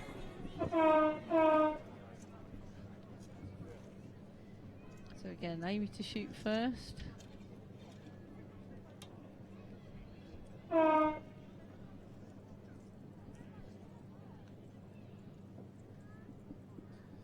Look at determination on her face. 9 points. Solid shot. Good stuff. Let's see what Nikki's got in reply for that. That was a strong shot as well, wasn't it? Yeah, nice and quick. Yeah. No hanging about. And that's the sort of pace we were talking about earlier.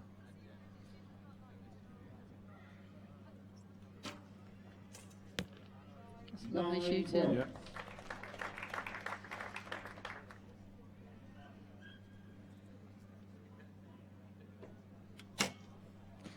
Did I go through the clicker? 7. It didn't seem. Not so sure. I would have No. thought it would have dropped more than that if it Yeah. had gone through the clicker, but not being a recurve archer, I wouldn't know. 6 Do you know what a points. clicker is? You've heard of them? Doesn't it make it a struggle stick? One yeah, of those absolutely. things. Right, well, here we kind of opened the door a bit 8 there. to tie the set. And that's That's a a 7. seven. Taking it, so Amy, So Amy Oliver snuck takes through that there. set as well and now moves 5 set points to 3. Snuck through there. So it's going to be one of the longer matches of the day.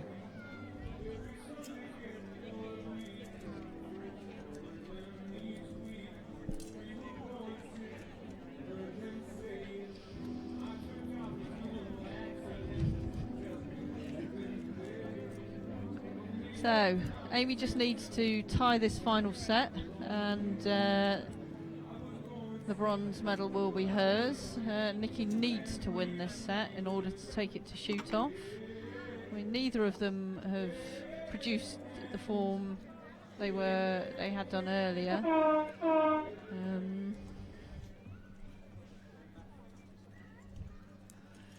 So let's see what the pair of them have got in this set.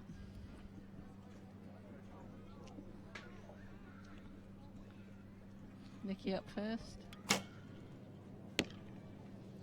with a 6. 6. Not sure that's going to hold Amy off. 8.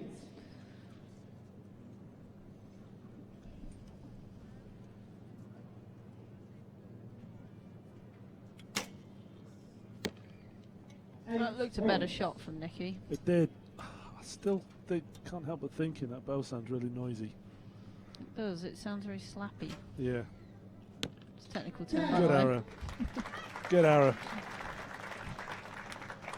Your technical term then was lost in the furore around a 10 that was shot there. So that was string slappy. 9 points. Okay, so a 6. Yep. We'll give Amy the bronze medal. It's a 7, so Amy Oliver Just takes about the took bronze. it. I'm sure Amy's family are going to be delighted.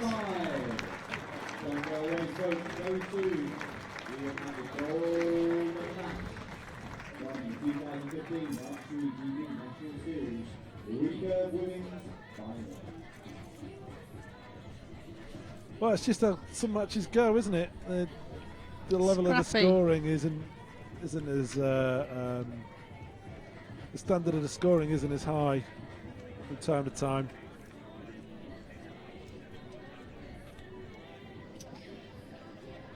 So, our picks for the gold medal are on next. We're on. You We're on here you now. went for Bryony Yep. Pittman, and I went for.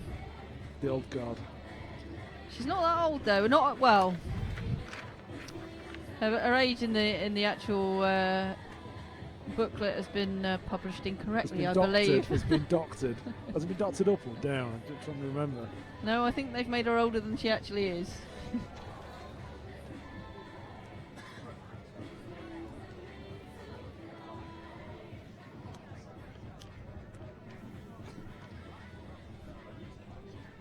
So, this could be an exciting match. Yeah. I want to see lots of 10s now. Both of the athletes are more than capable of lighting the field up. Recurve Women's Final on target 1, Naomi Folker.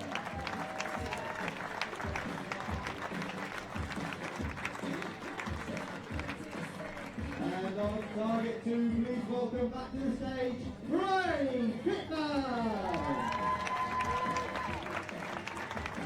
Bryony's going to be really happy with her day's work so far, making the final, Yeah.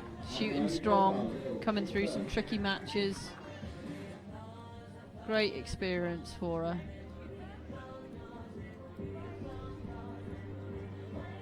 Bryony's up first.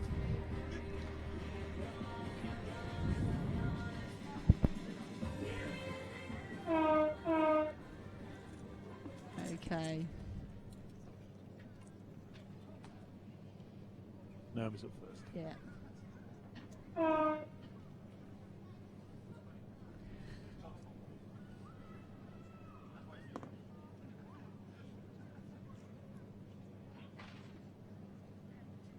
Just hanging on a bit. She wasn't she? Worth it though. Like I said, if you can, She you're all right. executed- You're okay to hold on if you can pull it. Yeah, she executed that well. Yeah. So nice quick shot from Good strong Bryony. shot. Good. Yeah, good stuff. Great.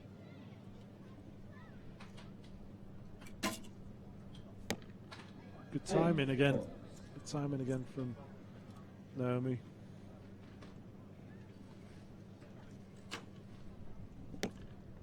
Eight. And they're both in a similar position with their arrows, They are, aren't really.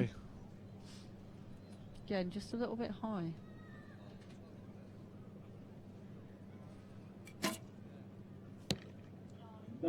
It's good shoot. Good end to open with that. Yeah. Good end to open. So Bryony needing a 10 here to tie up this set.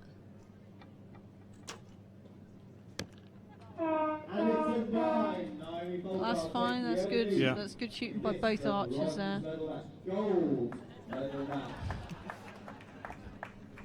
I'll just redistribute the medals I see fit.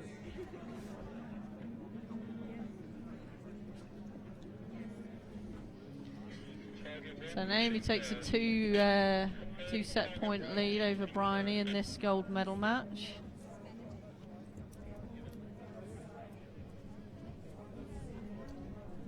Naomi's appeared in these finals 7 times before with 14 stage wins.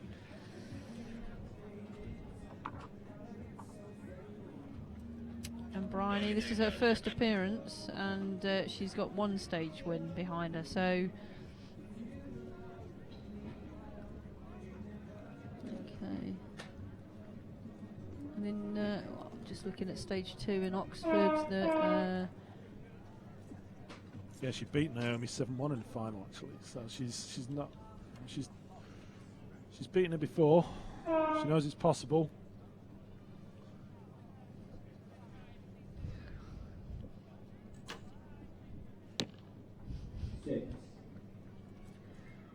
Okay, so she's left the door open a bit for Naomi here. You can't give 6s away.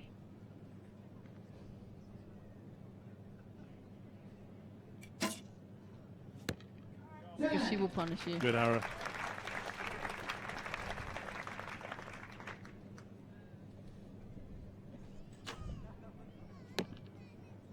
Seven points. Okay, so Bryony just needs to get a good shot down range and Yeah, do you ready think she's just herself lost for a the bit of next set. focus? Because I think Oh, superb. Superb. 2 X's. She's not bad at that archery lot. 7. Yeah, I think it was just a bit over adjustment The for drawing. Bryony. Hmm? The drawing. The drawing. It's a tie. Unfortunately, Naomi's got an arrow to shoot. It's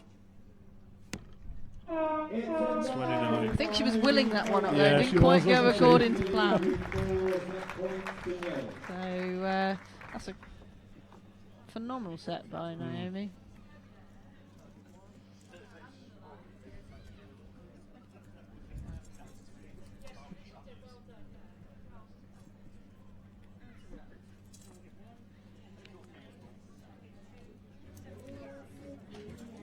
Be interesting to see how Bryony responds now. See how quickly she can refocus and get back on message.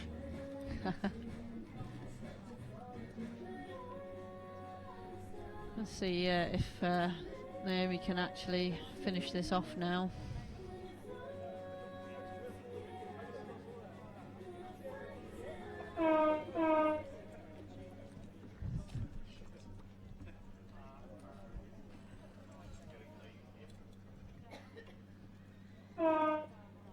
So 4 set points to 0 at the moment, and Naomi shooting great. See what Bryony's got. Not biased, Martin, at all. She was just my pick.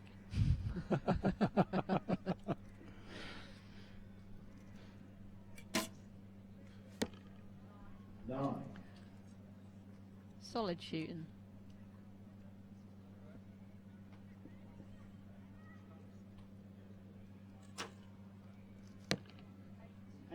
Good grouping by Bryony. Yeah, I think she was going to go after it then.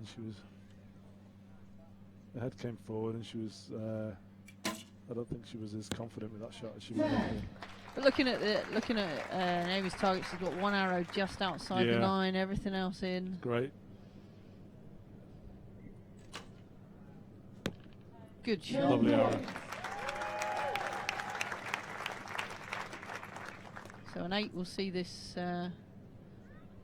gold medal around Naomi's neck. And an 8 it is.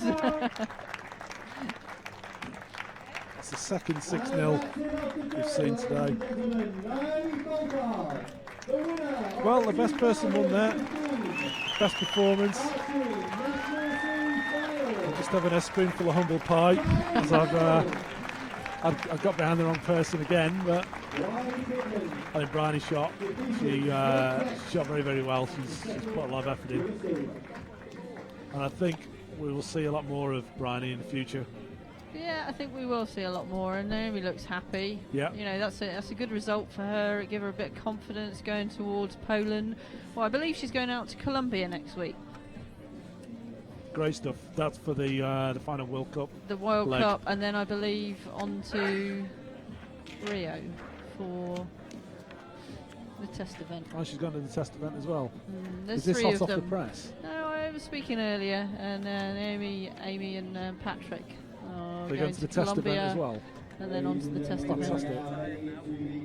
So, You heard it first here from Andrea. might have just made that up. You may well have done. Right, here come the boys. So Larry versus Brad. You're going to ask me for a prediction now, and then you're going to go against it. No. Yeah, you can stick with Brad. Yeah, I'll stick with Brad. I think he's entertaining to watch. I think this will be I close. really do. I think this will be a close match. I think he's great to watch. Larry's historically been a safe pair of hands in these events, but I think Brad's quite an exciting guy to watch. And It's nice to see some of the youngsters coming through and making it to the final stages and making it to the medal matches. I think it will give them a lot of confidence. yeah, certainly. Because Brad's 19, so Brad was 12 when the first of these events, when the first final took place, and Larry took part in it. I think Larry was an old hand then. He's not that old. According to the book, he's 38. Yeah, but the book's proved inaccurate in the past, hasn't it?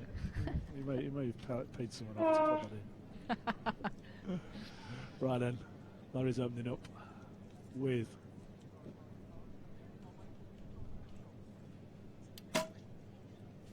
a 10. Kel surprise. He's not here to watch, is he? No. It's a good shot from Brad. There's no fear. There's no fear from Brad. But I think, as you said, these are the guys that have been brought up with the head-to-head system. So I think a lot of us older archers have got a lot to learn from these guys. yeah, we have definitely. Because they have got a completely different outlook. Because they've not known any different.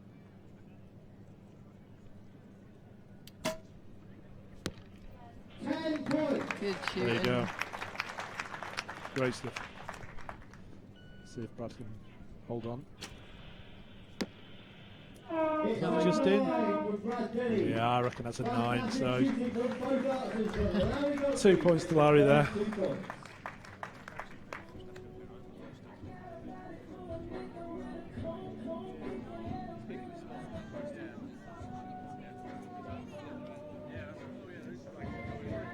I'm sure Larry will want to get the job done and get home to his young family.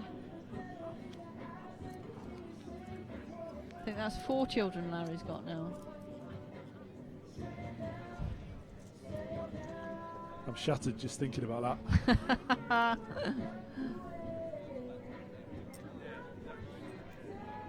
My oldest son Nathan, who's 7, will be watching this at home. I promised I'd say hello to him, so I'm glad you've just reminded me.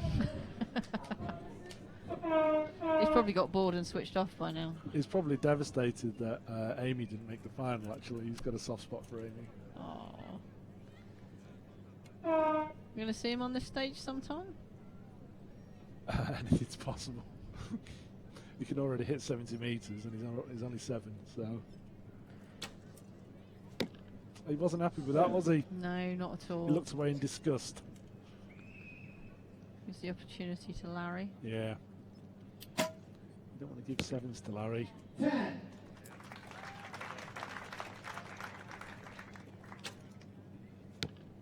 10 points.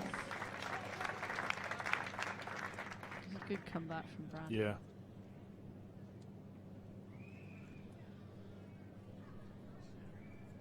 He's got the makings of a superb international career ahead of him, really. 8. He didn't make the final shoot-off selection for the World Championships, Senior Championships this year, and he chose not to take part in the shoot-off process. I don't know, he just decided categorically to pull out of the process completely, which surprised me in a way. I think it would have been, I don't know whether or not it was the format of the selection shoot or what, but I would have liked to have seen him there. But did he, I mean, the juniors ran alongside the seniors. Did he just opt to shoot as a junior? I think he I think that was his, I think he chose that, but I think Because he we was were all on the same... Yeah, he was in the running for the senior team, but he just opted not to engage in the process at all. I mean, he shot internationally as a junior this year as well.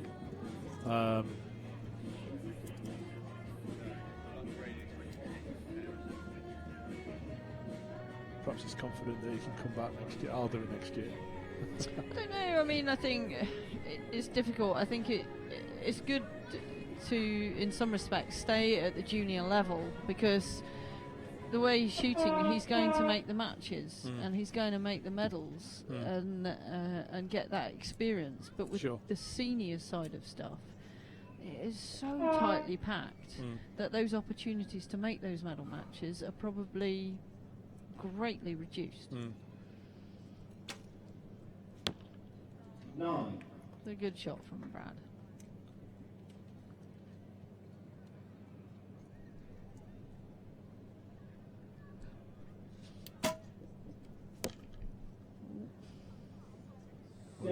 Maybe 8. Might have nailed an 8. Or just scraped an 8 rather there with that. 10 points. Solid shooting, isn't he?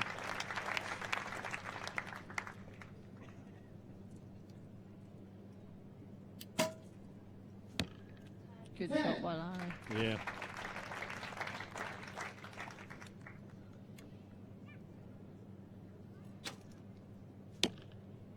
Eight points. 10 for Larry to tie. I think 25 cuts the mustard when you're up against Larry, does it really?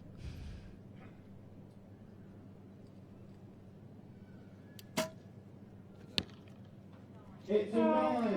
So 27-26 means Brad takes the set. Possibly. Decision goes against Larry. We'll have to wait for the judge to measure, because it was too close to call from here.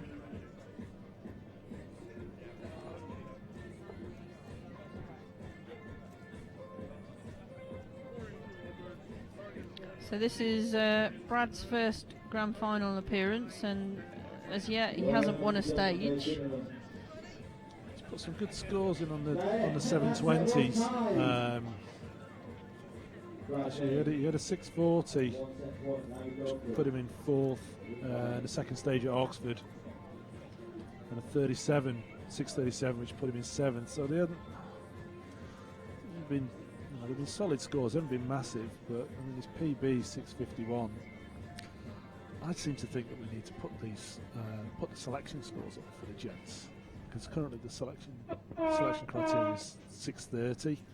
I think when you put that on a world stage, it's not a massive score. Perhaps putting it up to say 645.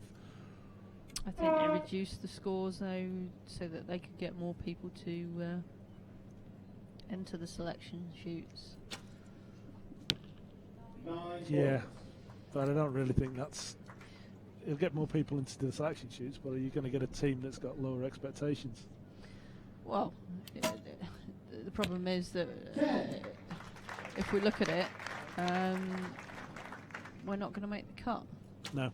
At No, these we're not. championships. No, we're just not. We're not competitive if we think that 630 is a good enough score to be an international competitor at. You look where 650 gets you in a World Cup event, and you're lucky if you get in the top 30, top 40. Yeah. So we've got to start thinking of being competitive in that arena, and to do that, we've can't really entertain anyone's aspirations unless they're capable of shooting these high scores. No, and I think by raising the score, you actually, people then push hard to attain those scores. And if you set it at a low level, people don't. They don't aspire to anything more, do they? I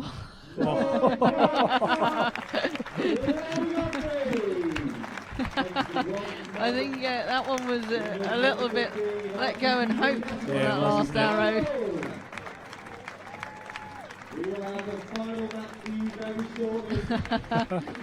Happy chappy there. He is a very We'll happy take chappy. And his dad's over the moon. Yeah. And so are the crowd. Bit of dancing in, yeah, a bit of dancing in the stands there. Yeah, I seem to remember quite a long time ago when the selection scores were just based on what was the FITA score back in the day, and the selection score was 1260, and I remember them putting it up to 1275, 3 1275s, and it was almost like a riot about how high it had gone. But over time, people just started to get on with it, and it was the cornerstone of all the success that we had about 10 years ago, because that's when Larry and Simon and Alan the scores all started to excel, and Roy Nash as well. They all rose to the challenge, and it gave us that it gave us that depth for a time actually within the gents recurve arena that perhaps we're lacking now. So perhaps maybe considering putting the scores up again, maybe we can stimulate that success again. Now, ladies and gentlemen, we're the final match of the day. It is the gold. Here we go, gold medal match between Patrick Houston and Kieran Slater. So I would say at the moment Patrick is the man on form. Yeah, it's definitely the man of the moment, isn't he? But Kieran has had some good, has had some good results in the last few weeks, and won't be an easy opponent.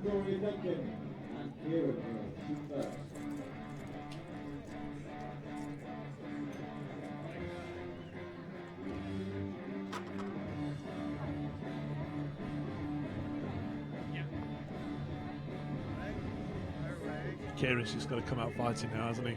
He's got to put the pressure on. He has. Right from the outset. I think he knows that Patrick's not going to shoot many loose arrows. No.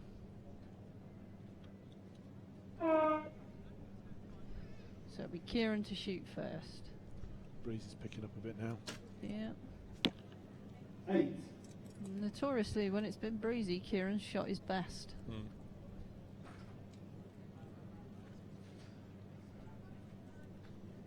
Holding on. 8 points. Holding on. Okay. Might be just moving around a little Yeah. bit more than it was earlier. 10. I think what Patrick's actually got to take into account as well, he's going to feel a bit rushed now because Kieran 'cause he's shoots gonna- so quick. He's going to be putting the pressure on in some respects, isn't he? He's going to keep things moving. So it's important to take his time and use all the time allotted to him if possible. So a 9 to take this set.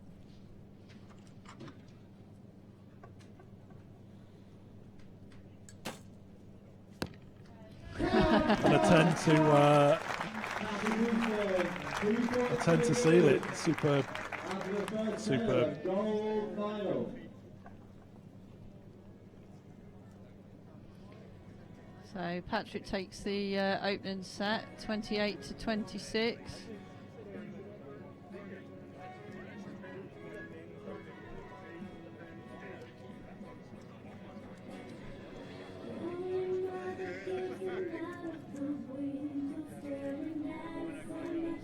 Flags are moving a bit now. Just want to say thank you to all the volunteers that have given up their time to come down and put on this show for the archers. It takes an amazing amount of work. this series and finals have actually grown in the last 7 years. Yeah, it really is a showcase event now. I seem to remember about 2 years ago, World Archery came down to actually take a look. They were taking a look and taking notes on how to put an event like this together. I believe that the Netherlands have their finals on Tuesday, the Lowlands Yeah. finals. The Lowland shootout. Naomi Jones, who's shooting tomorrow, is actually ranked 1 tomorrow and at the Lowlands. 9 points.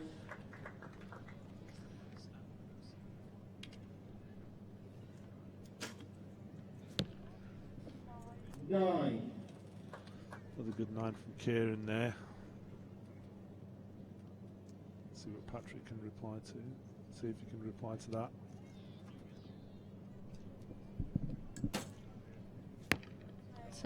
Good arrow. Held it a bit longer than I suspect he might have wanted to, but made it work. 8 points. I just got caught out by the breeze a bit there. An 8 to. You don't need to shoot 8s if you Don't can need shoot 8s. 10s. No, you don't need 8s when you're putting them in there. Very good. So 4 10s, a 9 and an 8 for Patrick so far. I like to think he's moved on.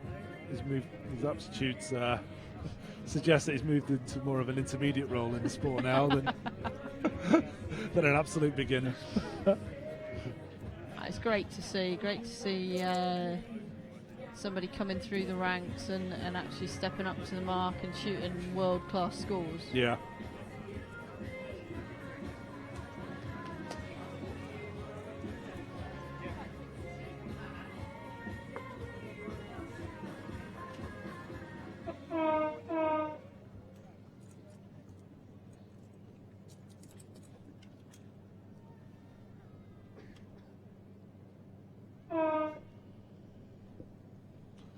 To Patrick.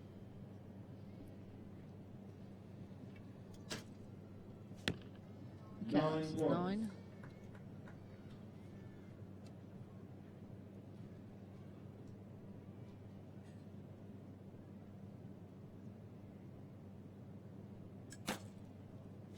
Good dismount there. Patrick managed to pull a 9 out of it. I think like it might have been sent on its way to the 6. I do like a bit of steering. Yeah, bit of steerage. Yeah, you said 6 and Kieran thought you meant shoot one of those.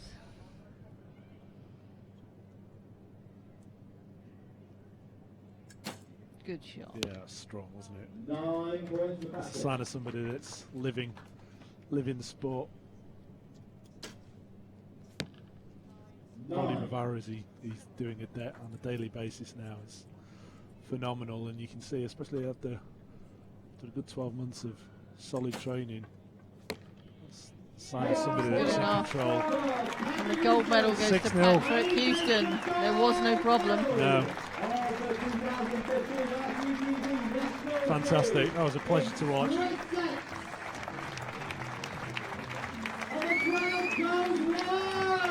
I need to get myself some purple glasses.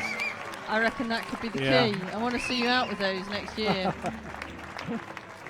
Thank you very much, ladies and gentlemen. So that's wraps up today's proceedings. We've got the award ceremony to go. Just to recap, we had Amy taking bronze, Bryony the silver and Naomi the gold. And then Larry the bronze, Kieran the silver and Patrick the gold.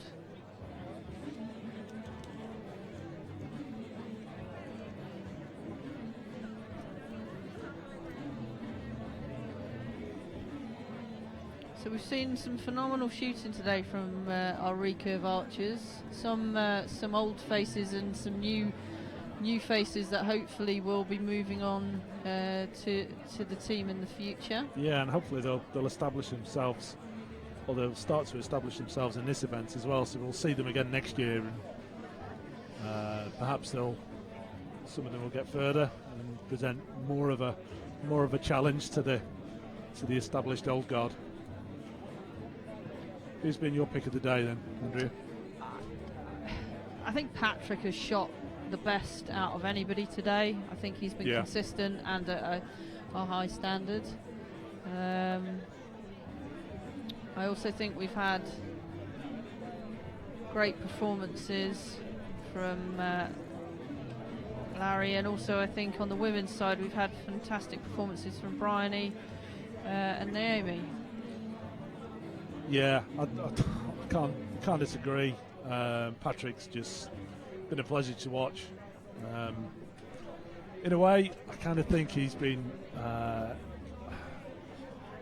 If he was at this standard of shooting 3 months earlier, then he could have had a internationally. I think he's just come of age a little bit too late in the year, but there's been a number of factors that have contributed to that delay. A lot of it's been to do with the weather. I think it's been very, very difficult to find a couple of good weekends to string a couple of good shoots together.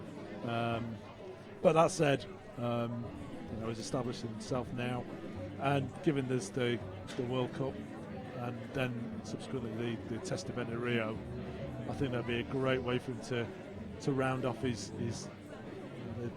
target, his offerings to the target archery arena this year before he goes on to the European field, and who knows what he's going to do there as well. I only hope he just gets the time to have a bit of a break before he starts his 2016 campaign. It's going to be a big year next year. I think it is, but I think he's one of these people that enjoys shooting, so I think we're going to see him on the indoor circuit. He certainly shot some of the big shoots like Nîmes and Vegas last year and held his own in those shoots. So I think for him, he needs to build in the breaks, but obviously that will be something that he'll discuss with the performance unit, and I believe their end of year reviews are happening next month, so I think he's had a successful year and can be proud of his achievements. So just for the benefit of those watching the YouTube coverage, we're going to have the awards ceremony in probably about 4 or 5 minutes time, so just if you're watching on YouTube on playback, just drag the scroll bar over to the right a bit, and then you don't have to listen to me and Andrea Phil for 4 minutes. I don't know, I think it's what the world's been waiting for. Well, yes.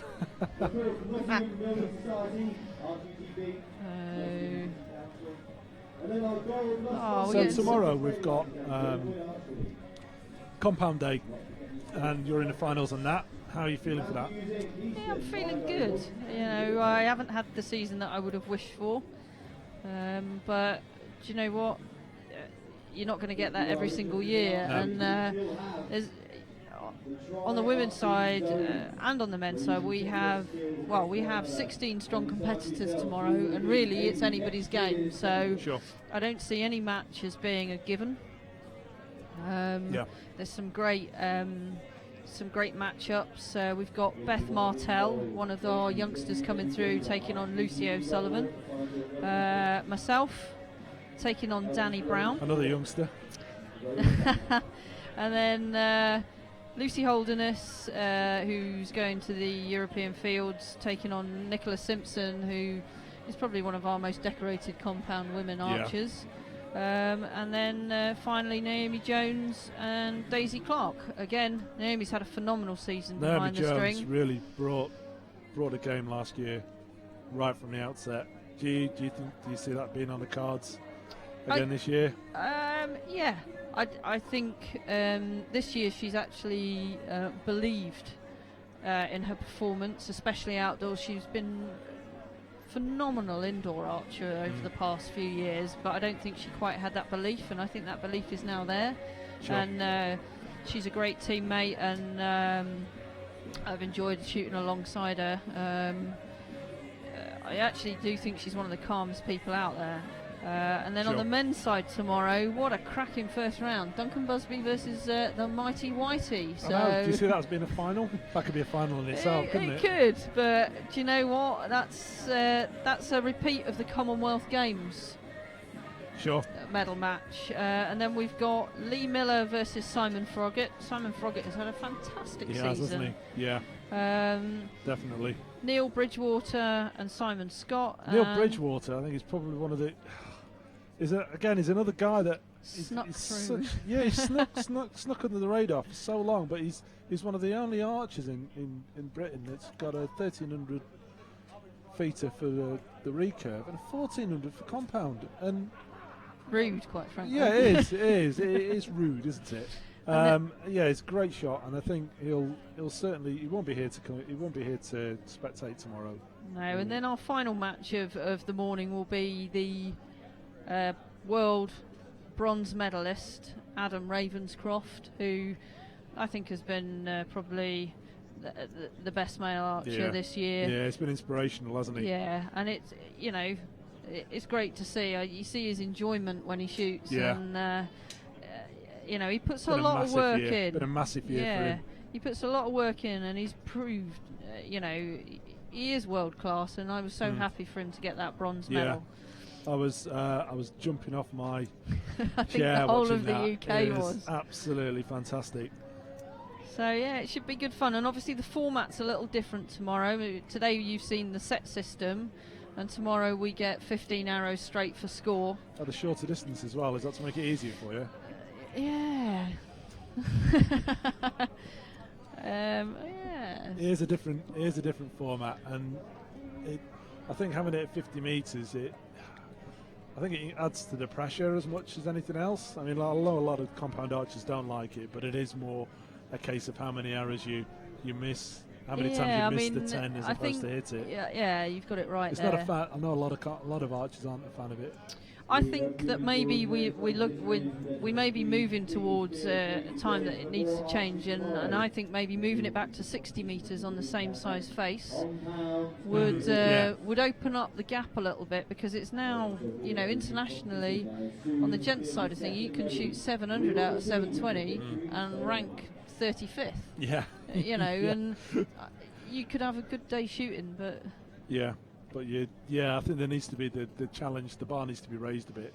Yeah, and I think just moving it back that 10 metres will actually give somebody that's shot well. Yeah. The recognition, and somebody that hasn't been quite on it, it will drop them down a little bit. Yeah. So I don't know what the answer is. I understand why things are changing, but I know that they shoot that size face at 60 metres at field, so I don't think it's. Yeah, it's not an unsurmountable challenge, really, isn't it? No, and it might bring it back to being trying to hit something rather than this. Yeah. So we've now got our medal or our victory ceremonies. Firstly, for the youth mixed trios.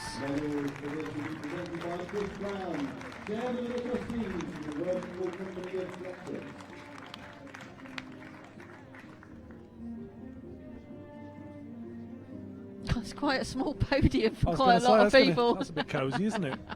I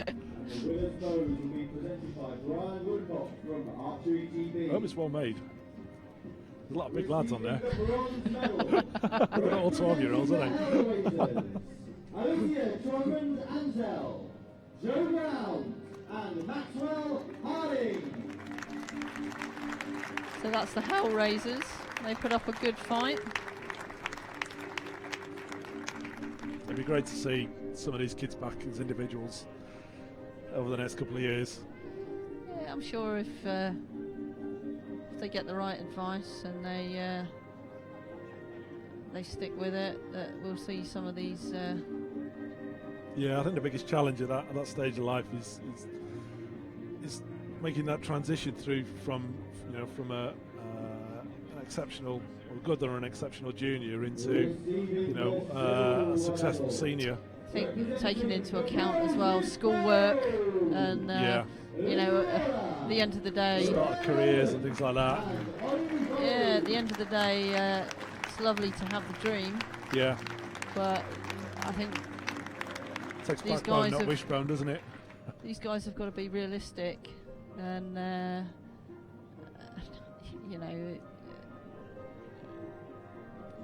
nobody knows what's going to happen in the future. So good schoolwork and a good career path is always tends to be the priority, doesn't it? Well, it's got to be at the end of the day. I mean, archery doesn't pay the bills for a lot of people, but perhaps over the next couple of years they start to get some more funding and some more support, and it enables them to stay within the sport. Yeah. Most importantly, the title of the 2015 Archery GB So some worthy winners have been called up now. Yeah, they shot well today as Yeah. a team. You could see they were more relaxed with each other. They communicated well. Yeah.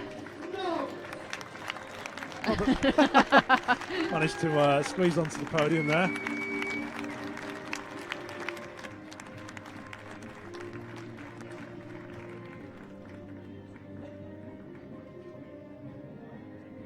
Great experience for these guys. There's a pair of rogue pink sunglasses on top of the podium there.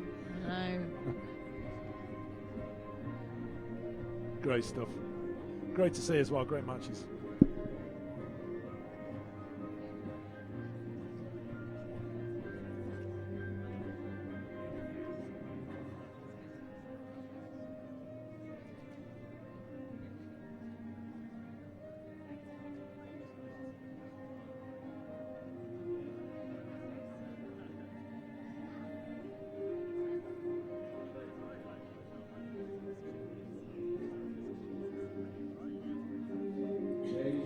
We're going to have to find out how they're going to tally up, how they're going to divvy up this this prize. From what I know, No, I think they've actually got a whole. going to win a whole bow each. Yeah, I think so. That's That'd be handy. a pretty good prize, though, isn't it, for somebody? Yeah. With that, a bow of your choice. Great stuff. Selfie time. Yeah. Oh, podium selfie. Come on, Joe, get in. Joe can't be bothered. Yeah, Joe. No selfies for me. No. Rubbish. He's running a no selfie policy today, obviously. Great stuff.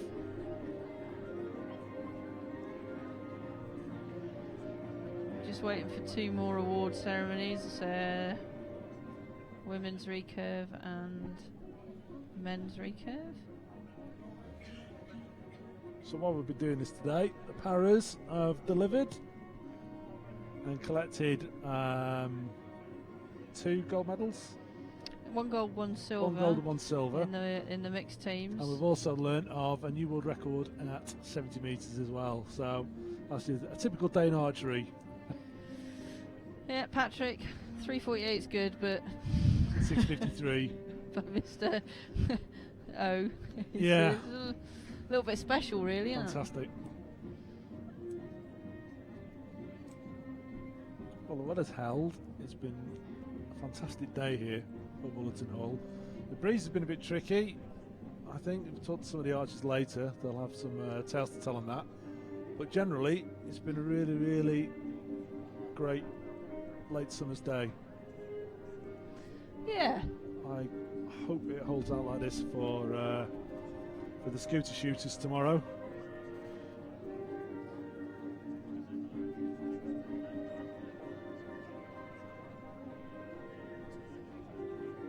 Where are these seniors then? Are they? Making themselves beautiful, Yeah, I would they think. are, aren't they?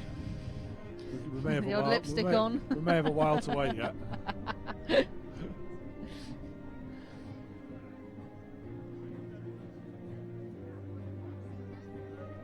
Just looking at the comments on the YouTube feed, we've had people watching from Thailand, New York, and all over the world by the looks of it. So hopefully, Archery GB's reached out to a few places on the planet today and provided some entertainment. It's amazing how well this event has grown over the 7 years it's been running. When it was first, during the first couple of years, it was only held over one day, and it was the top 4 from each category that was selected to come through to the final. Then I think about 3 years ago, they opened it up to the top 8 in each category, and each discipline had their own specific day. And I think that's done a lot for the sport, because trying to envisage yourself making a top 4 with some of the archers we've got, it would be tricky, but Sure. breaking into a top 8, you've always got that chance. Sure. So Trophy and checks will be presented by Dan Tilley, Director of Sports for the University of Nottingham. So here are the ladies. And in 3rd place, Amy Oliver.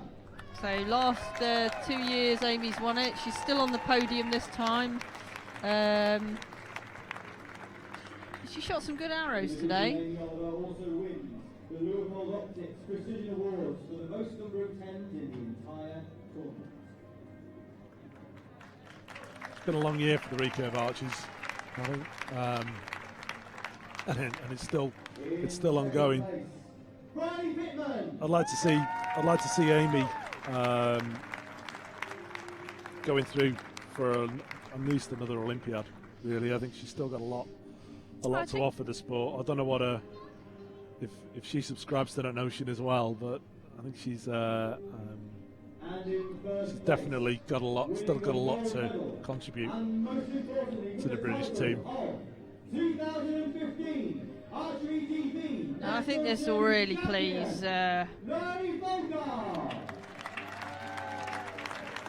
This will really please Naomi. Yeah. She's performed well in the legs this year, and it's good to see her standing on the top of the podium. Maybe she can rub off a bit of the magic onto me tomorrow.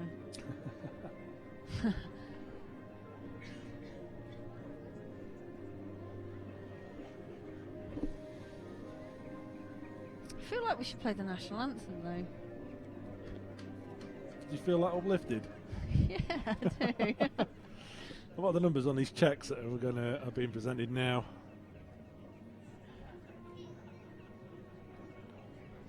It's not bad, is Yeah, it? it's petrol and entry money for next year at least, and keeping a set of arrows or 2. Oh, she won some peeler shades. Wow. Ooh. So Naomi might be sporting Purple the ones. purple ones. Great stuff.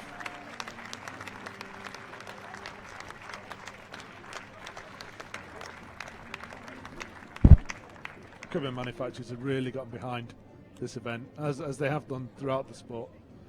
And it's good to see, because we can't run these events without the sponsors No. and the volunteers, and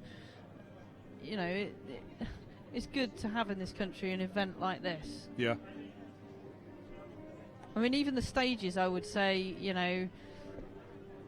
being a little bit biased, I think Surrey put an awful lot of work into their 2 stages and ran it phenomenally. Yeah, definitely. For a first year that they've had it, to have 75 targets.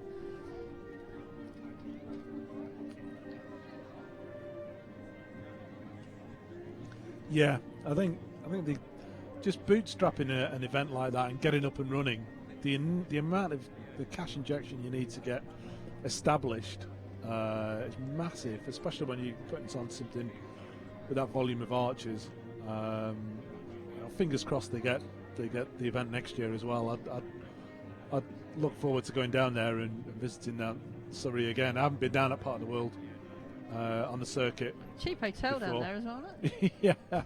yeah, good barbecue. Although the field is a bit windy, could close the window a bit for next year. That'd be great.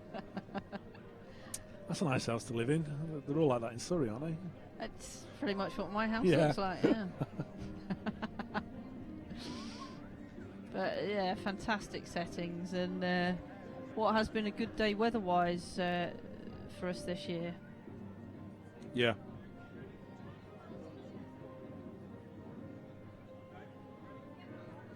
So other venues in the UK where you could put the finals, where would you like to do this event? I don't know, you see, we've had quite a variety, haven't we? We've had it in Liverpool, but I would say that it was tucked away and didn't attract the public. Yeah.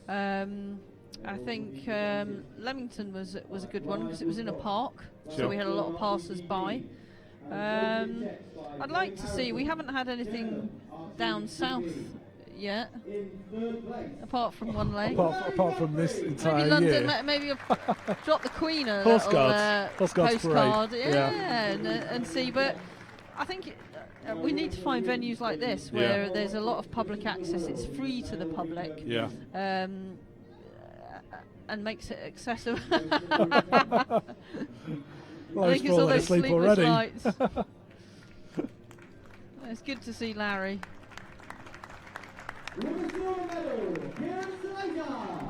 I'm a big fan of the City Games in Deansgate in Manchester for the athletics. Yeah. Every time that's on, I ring John Knott, the organiser of this, and I say, mate, just turn the television on and watch this. This is where we need to be, and it'd be a great location. I think it's, this is growing. So the more councils and even regions that we can get behind this, the better. Here's the man. Not at the moment. Well deserved.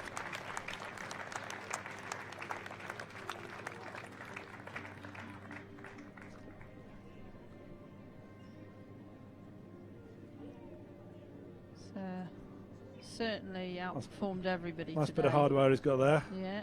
For the mantelpiece.